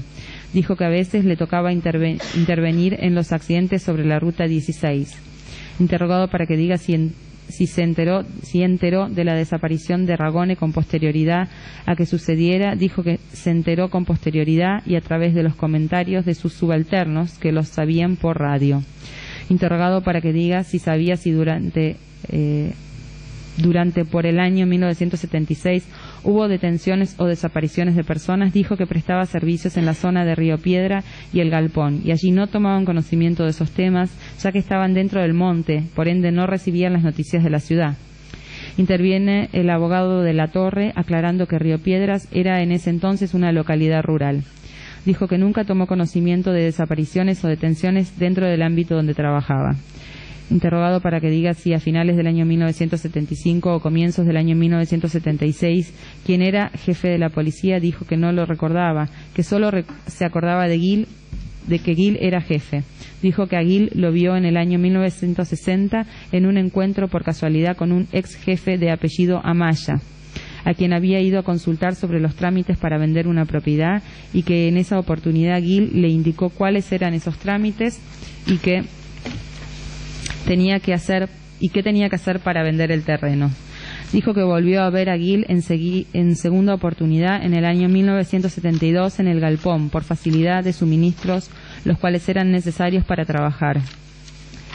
Dijo que le dijeron que lo viera a Gil, que éste lo atendió y le pidió que le suministrara papeles y fichas dactilográficas, y de esa vez nunca más lo volvió a ver. Interrogado para que diga si en el año 1975 y 1976 se enteró que se había producido un cambio en la policía, que entraron los militares como jefes, dijo que sí sabía que hubo un cambio en el gobierno y que un general Videla era quien estaba en el gobierno. Dijo que sabía que hubo un cambio. Señora secretaria, hemos advertido que el señor Menéndez se ha retirado. Vamos a interrogar al secretario si es porque ha llegado el médico o cuál es la situación. Por favor, Tucumán, ¿por qué no nos informa por qué no está el señor Menéndez? Tucumán, ¿escucha? Tucumán. Llama por teléfono. Sí, pedí permiso. Sí, quiero informar que llegó el doctor Asiar desde la casa Tucumán a hacerle un control al general Menéndez. En 5 o 10 minutos ya estaría el general nuevamente acá. Bien, señor secretario, pregúntele al señor Menéndez si es que desea continuar, o sea, si se puede continuar la audiencia sin su presencia, si él presta conformidad. Sí, acá el defensor del señor Menéndez dice que sí, que se le dé continuidad a la audiencia. Perfecto. Señora Presidente, pido la palabra. No hay ningún imputado que decida por sí mismo, acá ninguno de ellos podría decidir por sí mismo ir al baño o cualquier otra diligencia sin pedir permiso, por el debido respeto que tiene el tribunal para hacerlo. Yo exhorto al tribunal a que así se lo haga saber al señor Menéndez, y que cuando decida retirarse pida autorización al tribunal primero. No decidió retirarse, ha sido una orden del tribunal, doctor. Ha sido una orden del tribunal que se presente el médico, y ha sido para no interrumpir la lectura. Se advierte esto, digamos, no estemos en pequeñeces, porque si no... No consigo que es una pequeñez.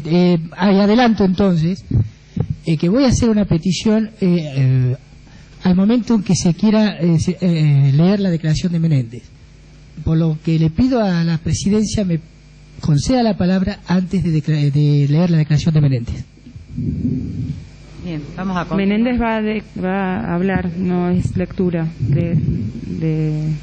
No se le va a leer la declaración anterior. Le comento que de todas el señor maneras, Menéndez doctor, estamos dando lectura a las declaraciones indagatorias y no corresponde de conceder la palabra a las partes. Doctor. Continúa. Dijo que al único que conoció fue a un comandante de apellido Ferreira cuando intervino en la delimitación de límites entre Salta y Tucumán, con el que tuvo muchos problemas. Dijo que trabajó para la Comisión de Límites y para el servicio que efectúa los límites. Dijo que trabajó en la delimitación entre Salta y el Chaco, también entre Salta y Santiago del Estero, aunque no la terminó. Dijo que lo más complicado fue la delimitación con Jujuy, donde casi resulta detenido por parte de la policía de Jujuy, que lo apuntaban y que por casualidad mientras efectuaban esa delimitación pasó un avión que suponían lo conducía al coronel Grande, el cual sobrevolaba la zona y gracias a eso le permitió quedar en libertad. Dijo que nunca supo con certeza que fuera Grande, pero eso era lo que se había comentado. Dijo que Juan Carlos Grande era un mayor que era jefe y subjefe de policía. Dijo que en una oportunidad fue con el ministro de Interior cuando delimitaban con la provincia de Jujuy. Interrogado para que diga si otro jefe compareció en oportunidad que efectuara esa delimitación, dijo que no. Dijo que Grande era del ejército. Dijo que desconocía cuál era la función de Grande, si era jefe o subjefe de la policía. Dijo que tenía un rango alto dentro de la policía. Señaló que eran los únicos que llegó a conocer porque eran personas de muy difícil acceso. Interrogado para que diga quién era el jefe de la zona de Metán, dijo que en principio era Martínez y el último el comisario mayor Alberto Rayé. Dijo que después fue senador o diputado. Dijo que lo tenía de punta, que no tenía una buena relación con él. Dijo que en octubre de 1977 fue trasladado a la seccional tercera de la ciudad de Salta hasta el 30 de octubre de ese año, que se lo retiró. Dijo que los trámites jubilatorios le llevaron muchos meses en la caja de jubilaciones. Interrogado para que diga si sabía que lo estaban buscando en esta causa, dijo que sí, que por ese motivo llamó muchas veces al juzgado y que siempre le decían que el juez no estaba. Dijo que lo atendían en el juzgado y que le decían que tenía que hablar con el juez. Dijo que si el juzgado lo hubiera notificado se hubiera presentado. Dijo que era inocente de todo lo que se le acusaba. Dijo que sí era responsable por algo. Él moría como hombre en la ley. Dijo que el juzgado llamaba desde el año 2005.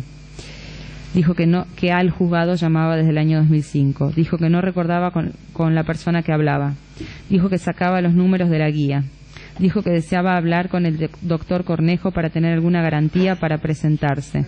Dijo que nunca le respondían sus pedidos. Señaló que sabía que lo estaban buscando y se quedó en su casa para esperarlos y tuvo la buena voluntad de esperar para venir a presentarse para dar explicaciones. Señaló que si lo hubiesen buscado hubiera venido. Dijo que si la hubieran notificado a su señora, ésta le hubiera avisado que se presentara. Dijo que su casa es en la calle Salta Oeste 559 de Metán, pero en su documento de identidad figura el domicilio en la calle Córdoba, que era una casa que alquilaba. Interrogado para que diga desde cuándo vive en la provincia de Tucumán, dijo que en ese inmueble desde el año 1990 y que todos los servicios del inmueble y rentas figuraban a su nombre. Dijo que sacó un crédito en la Caja Popular de Tucumán y en una financiera que depende del Banco Francés. Dijo que su esposa siempre cobró la jubilación desde que se jubiló. Cobraba para que sus hijas estudiaran. Dijo que se fue a vivir a Tucumán para acompañar a sus hijas mientras estudiaban. Interrogado para que diga en qué año compró el terreno de Metán donde construyó su casa, dijo que debe haber sido entre el año 1971 y 1972. Está registrado como bien de familia. Señaló que su esposa se llama María Irma Cabral. Dijo que lo compró cuando se casaron en el año 1969. Interrogado por la defensa para que aclare la fecha en la cual vio al señor Grande mientras hacía la delimitación, dijo que debe haber sido en los primeros meses del año 1977. Dijo que cuando estaba en la comisión de límites entre Jujuy y Salta. Dijo que había una casa en el juzgado de Metán porque la provincia de Jujuy estaba robando madera de la provincia de Salta, tomando un mojón que les permitía entrar a la provincia de Salta. Dijo que no intervino un juez, dijo que intervino un juez, se labraron las actas, se secuestró la madera. con lo que no siendo para más se dio por finalizado el acto. Y hay una declaración de hojas 6.741. Esa es la que acabo de leer. Hay una declaración, ampliación de 7.460.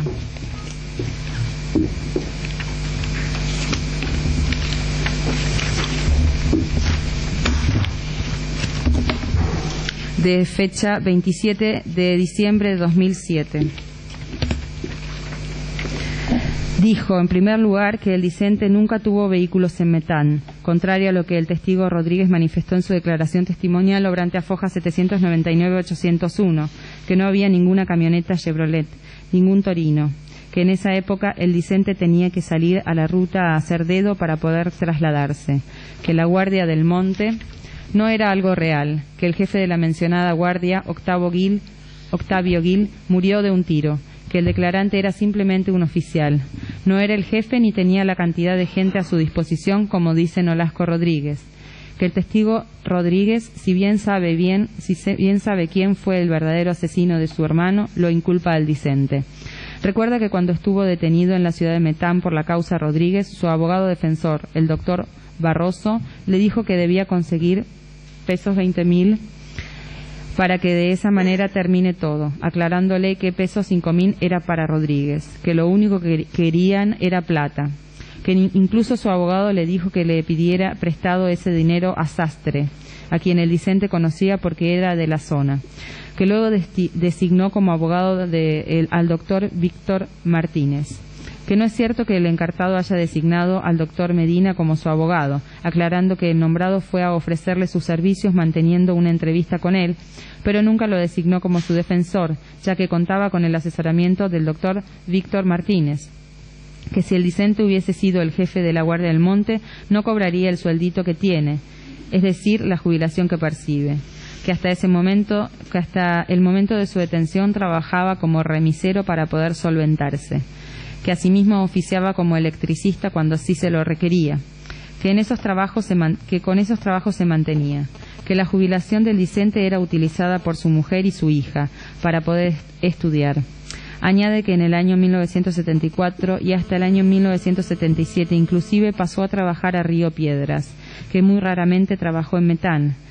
Aclara que Río Piedras es una localidad cercana al Galpón, que el discente no entiende por qué Rodríguez lo involucró injustamente en este hecho, que el declarante cree que es la manera de vengarse, que con respecto a Palomitas aclara que el declarante se enteró del hecho a través de Nolasco Rodríguez, quien le comentó que el ejército había mandado matar gente, que en ese momento el encartado le dijo que no se meta, que era peligroso, que en virtud de eso señala que Rodríguez era quien verdaderamente sabe de los hechos, que Nolasco le dijo que él había estado en la ruta cerca de las 2 de la mañana y que había visto la masacre, que en ese momento recuerda que le comentó a Rodríguez que menos mal que ese hecho no se había suscitado en su jurisdicción, que del otro lado del juramento le tocaba a Güemes y no Río Piedras, que ante lo narrado el declarante manifiesta que no entiende por qué tiene que encontrarse privado de su libertad por los dichos del testigo Rodríguez, quien injustamente lo involucra en estos hechos, que la acusación que le hace Rodríguez a Saravia tampoco es comprensible, que el nombrado era un simple agente, que se dedicaba a arriar vacas. En uso de la palabra, el doctor Snopek le pregunta al imputado si lo conocía a Redes. Contestando, exhibe una comunicación de su ascenso al cargo de oficial principal del 7 de enero de 1976, aportando una copia de la misma. Preguntado para que diga si el comisario Redes estaba en la zona sur encargado de algo, contesta que cree que cuando el discente participó de una cuestión de límites en Toro Loco, el nombrado Redes estaba de comisario en El Tala, que ello debe haber sido aproximadamente en el año 1971. Que recuerda que junto a Redes y al jefe de la unidad, inspector Rayé, el jefe de la policía era un comandante retirado de gendarmería, de apellido Ferreira. Participó en la cuestión de límites mencionada. Preguntada por el señor fiscal para que diga dónde estaba en el año 1974, contesta que en Río Piedras. Preguntado para que diga si en esa zona observó huellas dejadas por subversivos, contesta que no. Para que diga si con el comisario Redes efectuó algún operativo en contra de personas subversivas, contesta que no. En este acto, el señor fiscal federal le hace saber al causante que Arredes declaró que al preguntársele si había estado en las Lajitas, Metán, etcétera, y si conocía a la Guardia del Monte, que efectivamente conocía a un tal Sarabia que participaba en la mencionada guardia, y que él, Arredes, había sido trasladado a Metán como jefe de la zona sur. En uso de la palabra, el encartado manifiesta que no recuerda dicha circunstancia. Para que diga si conoce a unos tales arbolitos, contesta que sí, que justamente ellos fueron quienes lo denunciaron, tratándose de Nolasco Rodríguez, un tal Chichi Rodríguez, que cree que es Bernabé. Preguntado para que diga si los nombrados eran cuatreros, contesta que sí, que los nombrados hurtaban en Lumbrera, Rosario de la Frontera, Anta. Preguntado para que diga si Arredes fue jefe del grupo de la Guardia del Monte, contesta que no. El señor fiscal federal hace saber al imputado que Arredes mencionó que había estado un tiempo a cargo de la Guardia del Monte, manifestando el encausado que no lo recordaba. Preguntando para que diga si era cierto que la Guardia del Monte no actuaba como correspondía por recibir favores, contesta que eso no era cierto. Para que diga si el declarante tuvo un sumario, contesta que sí, que se le inició un sumario a raíz de una denuncia de uno de los Rodríguez, que el discente fue sobreseído en ese expediente. Recuerda que cuando el discente fue citado a declarar en ese caso en el juzgado de instrucción de primera nominación de Metán, el discente se encontraba trabajando en el campo, desmontando, arrancando árboles con pala, pico y hacha, que en esas circunstancias su mujer le avisó que había sido citado a una audiencia en el citado juzgado, a las 10 de la mañana. Que recuerda que en los pasillos del mencionado tribunal se encontró con Sandoval, quien le comentó que había citado pero no sabía para qué. Que al rato llegó Fortunato Sarabia, quien también había sido citado en la misma audiencia. Que aproximadamente a las 14 horas llegó Chichi Rodríguez, quien delante de la doctora Gato, quien en ese momento actuaba como defensora oficial, y la señora Álvarez, empleada del tribunal, dijo, señalándolo al discente, que él es el señor Zoraire, el que tiene camperita verde. Que allí lo detuvieron. Después le hicieron prestar declaración indagatoria. Refiere que en esa oportunidad le exhibieron un papelito que decía algo así como por cuatrero y ladrón, haciéndoles escribir a cada uno de ellos unas hojas para ser peritadas.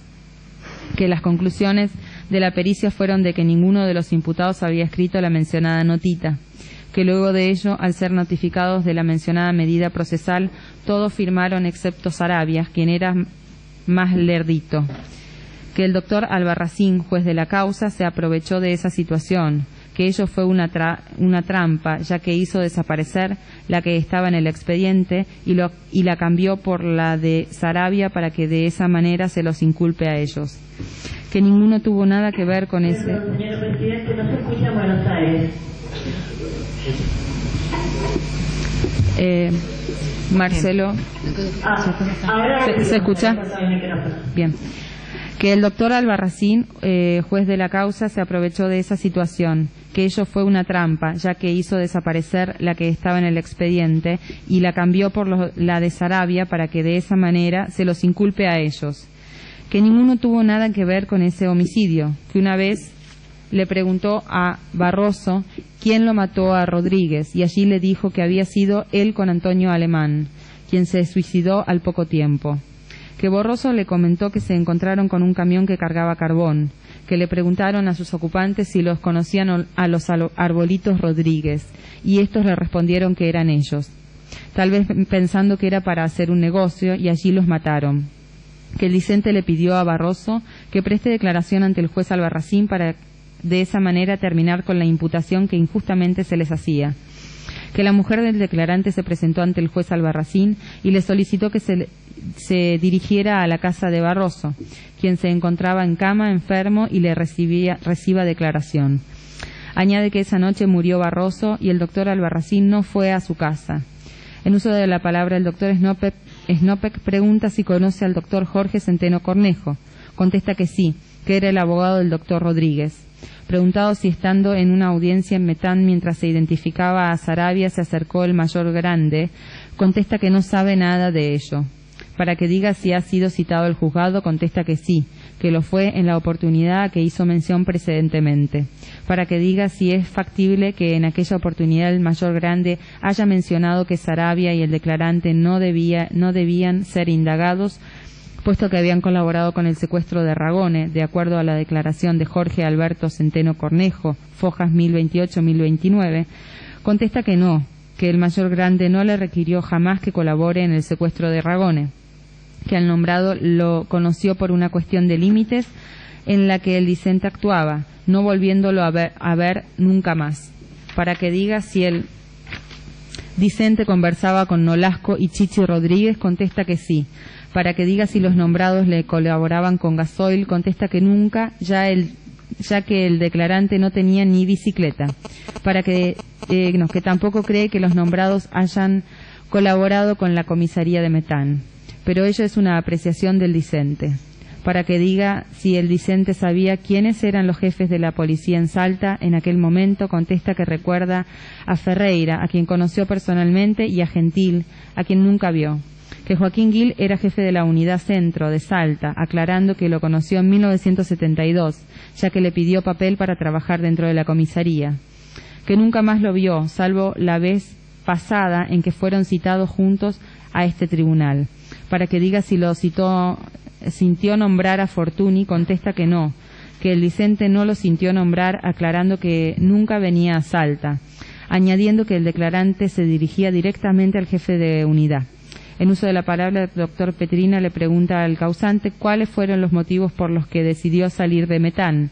Contesta que se fue de Metán luego del juicio por el homicidio de Rodríguez y Salvatierra, aproximadamente en el año 1987, debido a que los Rodríguez lo molestaban mucho y temía por su vida, aclarando que Nolasco Rodríguez tenía un hombre de nombre Julio González, que era un matón, que no sabe si habría fallecido, que siempre fue peligroso, que el nombrado robaba hacienda junto a los Rodríguez.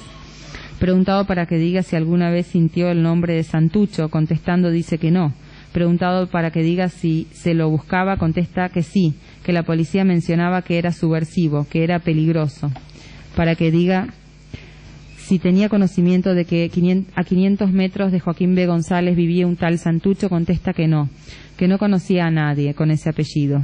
Agrega que el declarante nunca estuvo fugado, que si bien es cierto que salió de Metán por lo anteriormente relatado, nunca estuvo fugado. Preguntado para que diga dónde vivió antes de residir en el domicilio de Salta Oeste, conteste que soltero alquilaba una casa en la calle Córdoba de la ciudad de Metán, y de allí fue a vivir a la casita que tiene en la calle Salta Oeste. Para que diga si el dicente había tomado conocimiento en el año 2005 de que lo buscaban, contesta que sí, que en virtud de ello el dicente llamó al juzgado varias veces y nunca pudo hablar con el juez. Añade que si hubiese sido citado hubiese comparecido al tribunal sin problemas. Preguntado para que diga si quiere agregar algo más, contesta que no, por lo que se da por finalizado el acto. Continuamos. Hay un careo. Sí, doctor. Sí, doctor. Puede retirarse.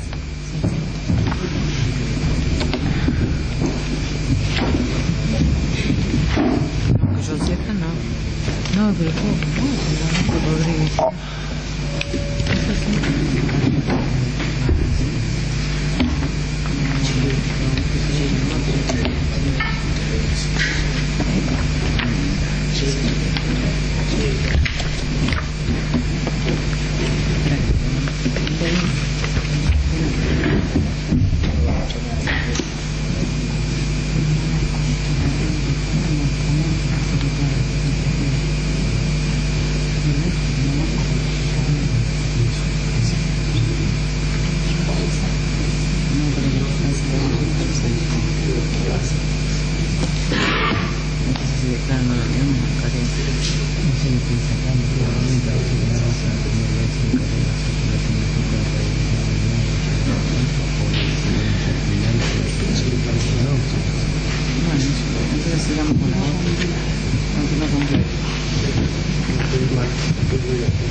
Continuamos con la lectura de la declaración indagatoria de Joaquín Gil. de fecha 18 de septiembre del año 2007. Manifiesta que, antes que nada, ratifica su declaración indagatoria prestada con anterioridad en esta causa. Perdón.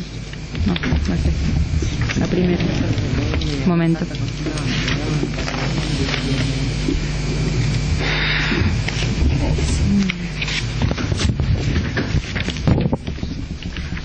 Perdón, comienzo con la del 20 de enero de 2005.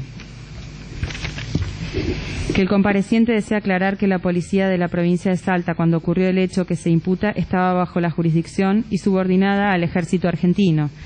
En esa época la policía estaba comandada por militares en actividad y en ese momento el comando jefatura lo integraban el entonces teniente coronel Gentil y el mayor Mendía. Como así también había otros militares, como ser 2 oficiales de apellido Aguilar y Escriano, que coordinaban la parte de inteligencia, y otro oficial de apellido Jones, que trabajaba en ayudantía y secretaría general en la parte administrativa, que todos estos oficiales estaban en actividad, que cuando ocurrió el hecho que se le imputa el deponente se encontraba en su domicilio y fue convocado de urgencia, que en esa época se comenzaba a trabajar tarde en la mañana en virtud de las ocupaciones nocturnas. Al arribar a la central de policía, ya el comando jefatura había dispuesto un amplio y gigante operativo tendiente a localizar al secuestrado. El operativo movilizó a todo efectivo policial y se cortaron rutas en toda la provincia para evitar algún escape. Este operativo, que fue acompañado de numerosas diligencias de acuerdo a como consta en el sumario labrado, duró varios días. Y el comando jefatura, en el momento de tomar conocimiento del hecho, comunicó al juzgado de tercera nominación, según cree, a cargo del doctor Marte Arena, quien siguió paso a paso las diligencias que se efectuaban en las investigaciones.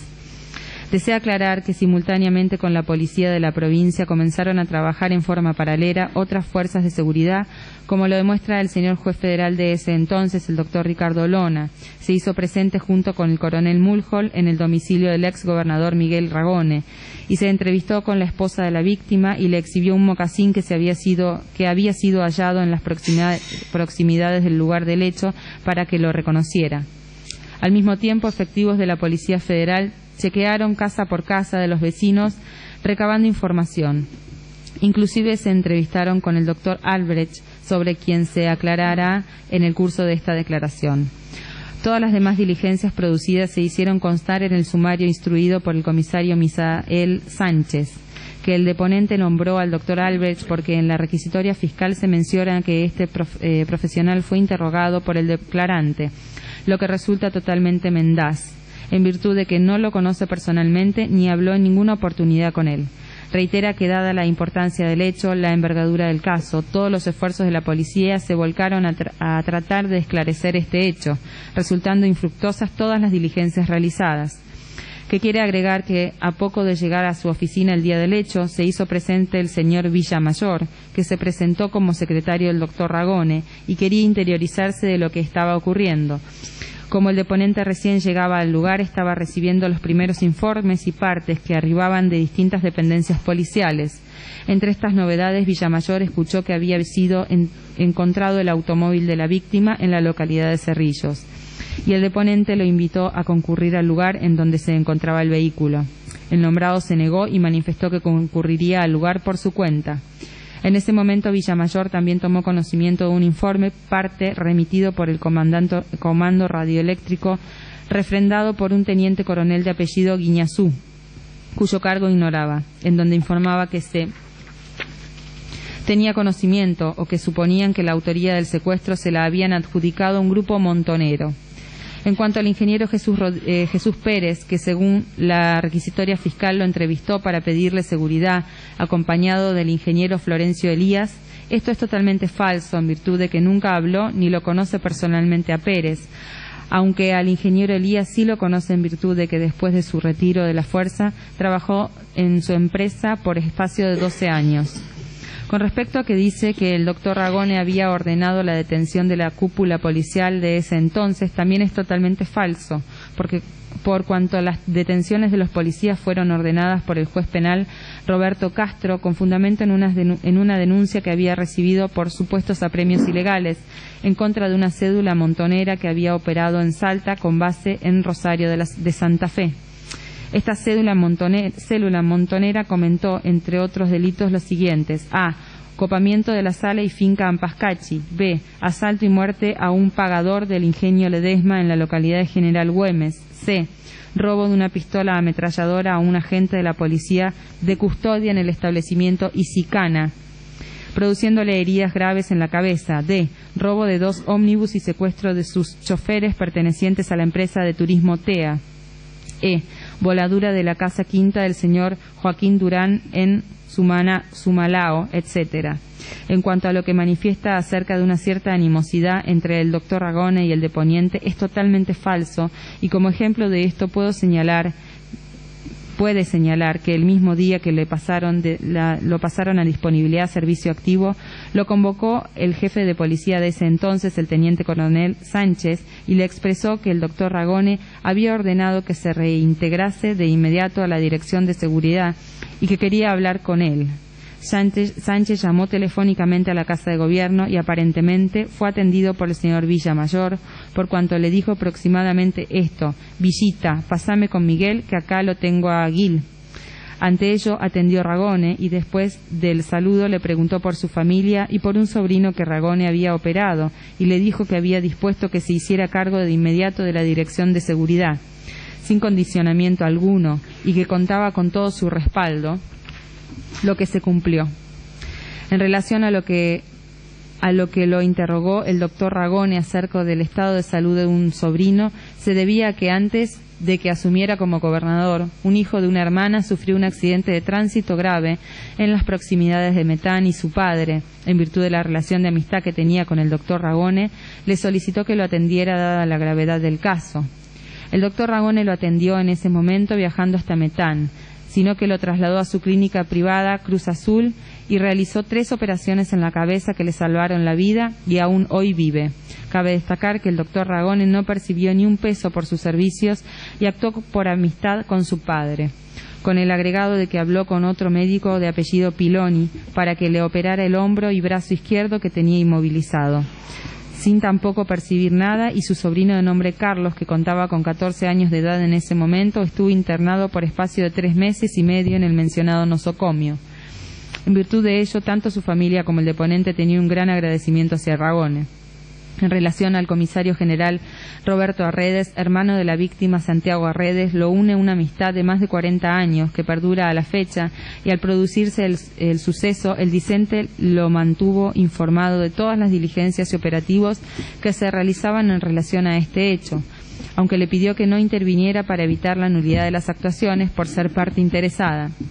Por otro lado, considera oportuno mencionar que hace varios meses compañeros de policías le hicieron llegar un artículo publicado en un diario llamado El Expreso, firmado por un periodista, Sebastián Rodríguez, en donde clarificaba el accionar de las fuerzas de seguridad de Salta y Jujuy y mencionaba a un grupo argentino o unido argentino, por lo que considera oportuno su agregación al expediente. También desea dejar constancia que se presentó en forma espontánea para ponerse a disposición de la justicia al enterarse a través del diario Propuesta la existencia del pedido de citación de indagatoria formulado por el señor Procurador Fiscal, y desea aclarar que ningún jefe policial jamás dio una orden que no correspondiere o estuviese al margen de la ley. Preguntado para que diga qué participación tenía en esa época el delegado de la Policía Federal, el comisario Livi, contesta que trabajaba coordinadamente formando una comunidad informativa con miembros Ejército, Fuerzas Federales y miembros de inteligencia, que los efectivos policiales provinciales no tenían intervención en esas reuniones en que intercambiaban información diversa.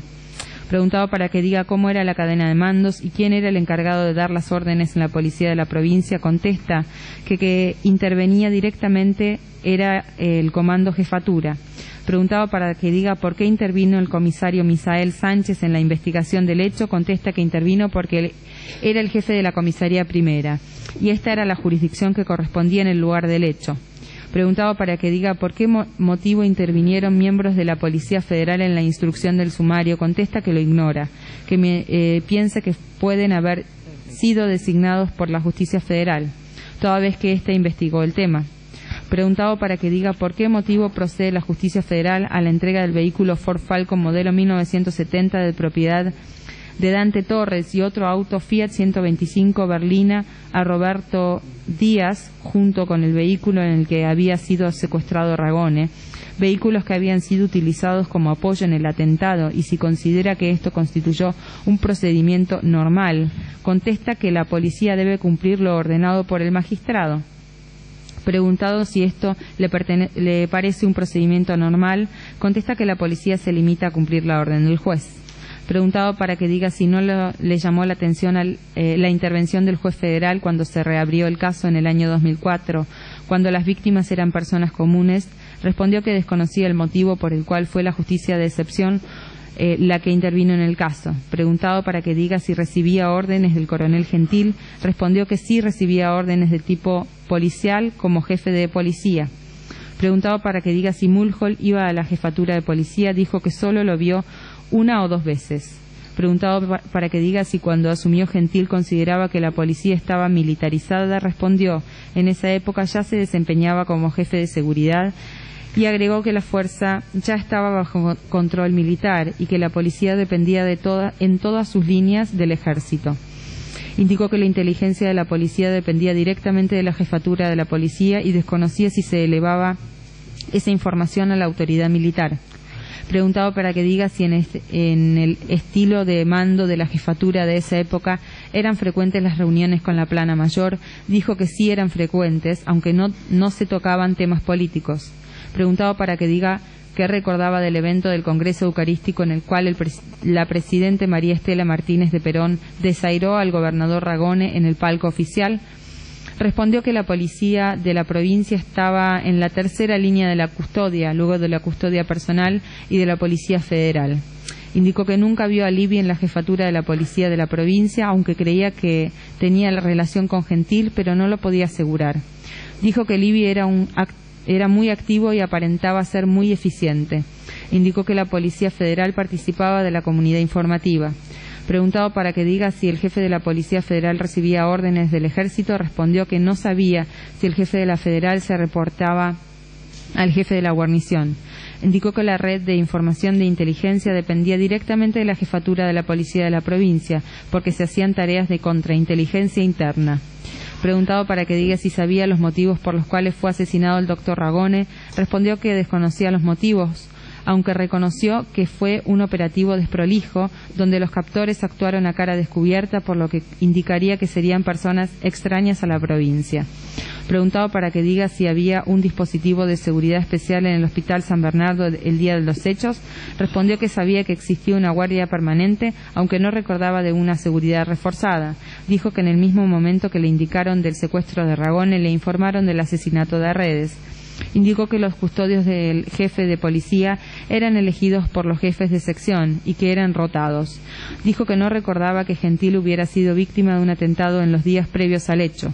Dijo que la custodia se elegía por los jefes de las dependencias y que no había dentro de la policía provincial una sección especial de custodia, por lo que se rotaba a los integrantes de diferentes secciones, con lo que, no siendo para más, se dio por cerrado el acto. Bien, vamos a hacer un breve cuarto intermedio y después vamos a escuchar el informe médico del médico forense.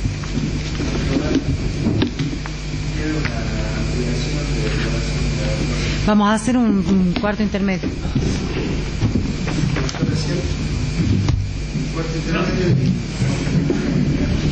¿Será de 10 minutos? Muy bien.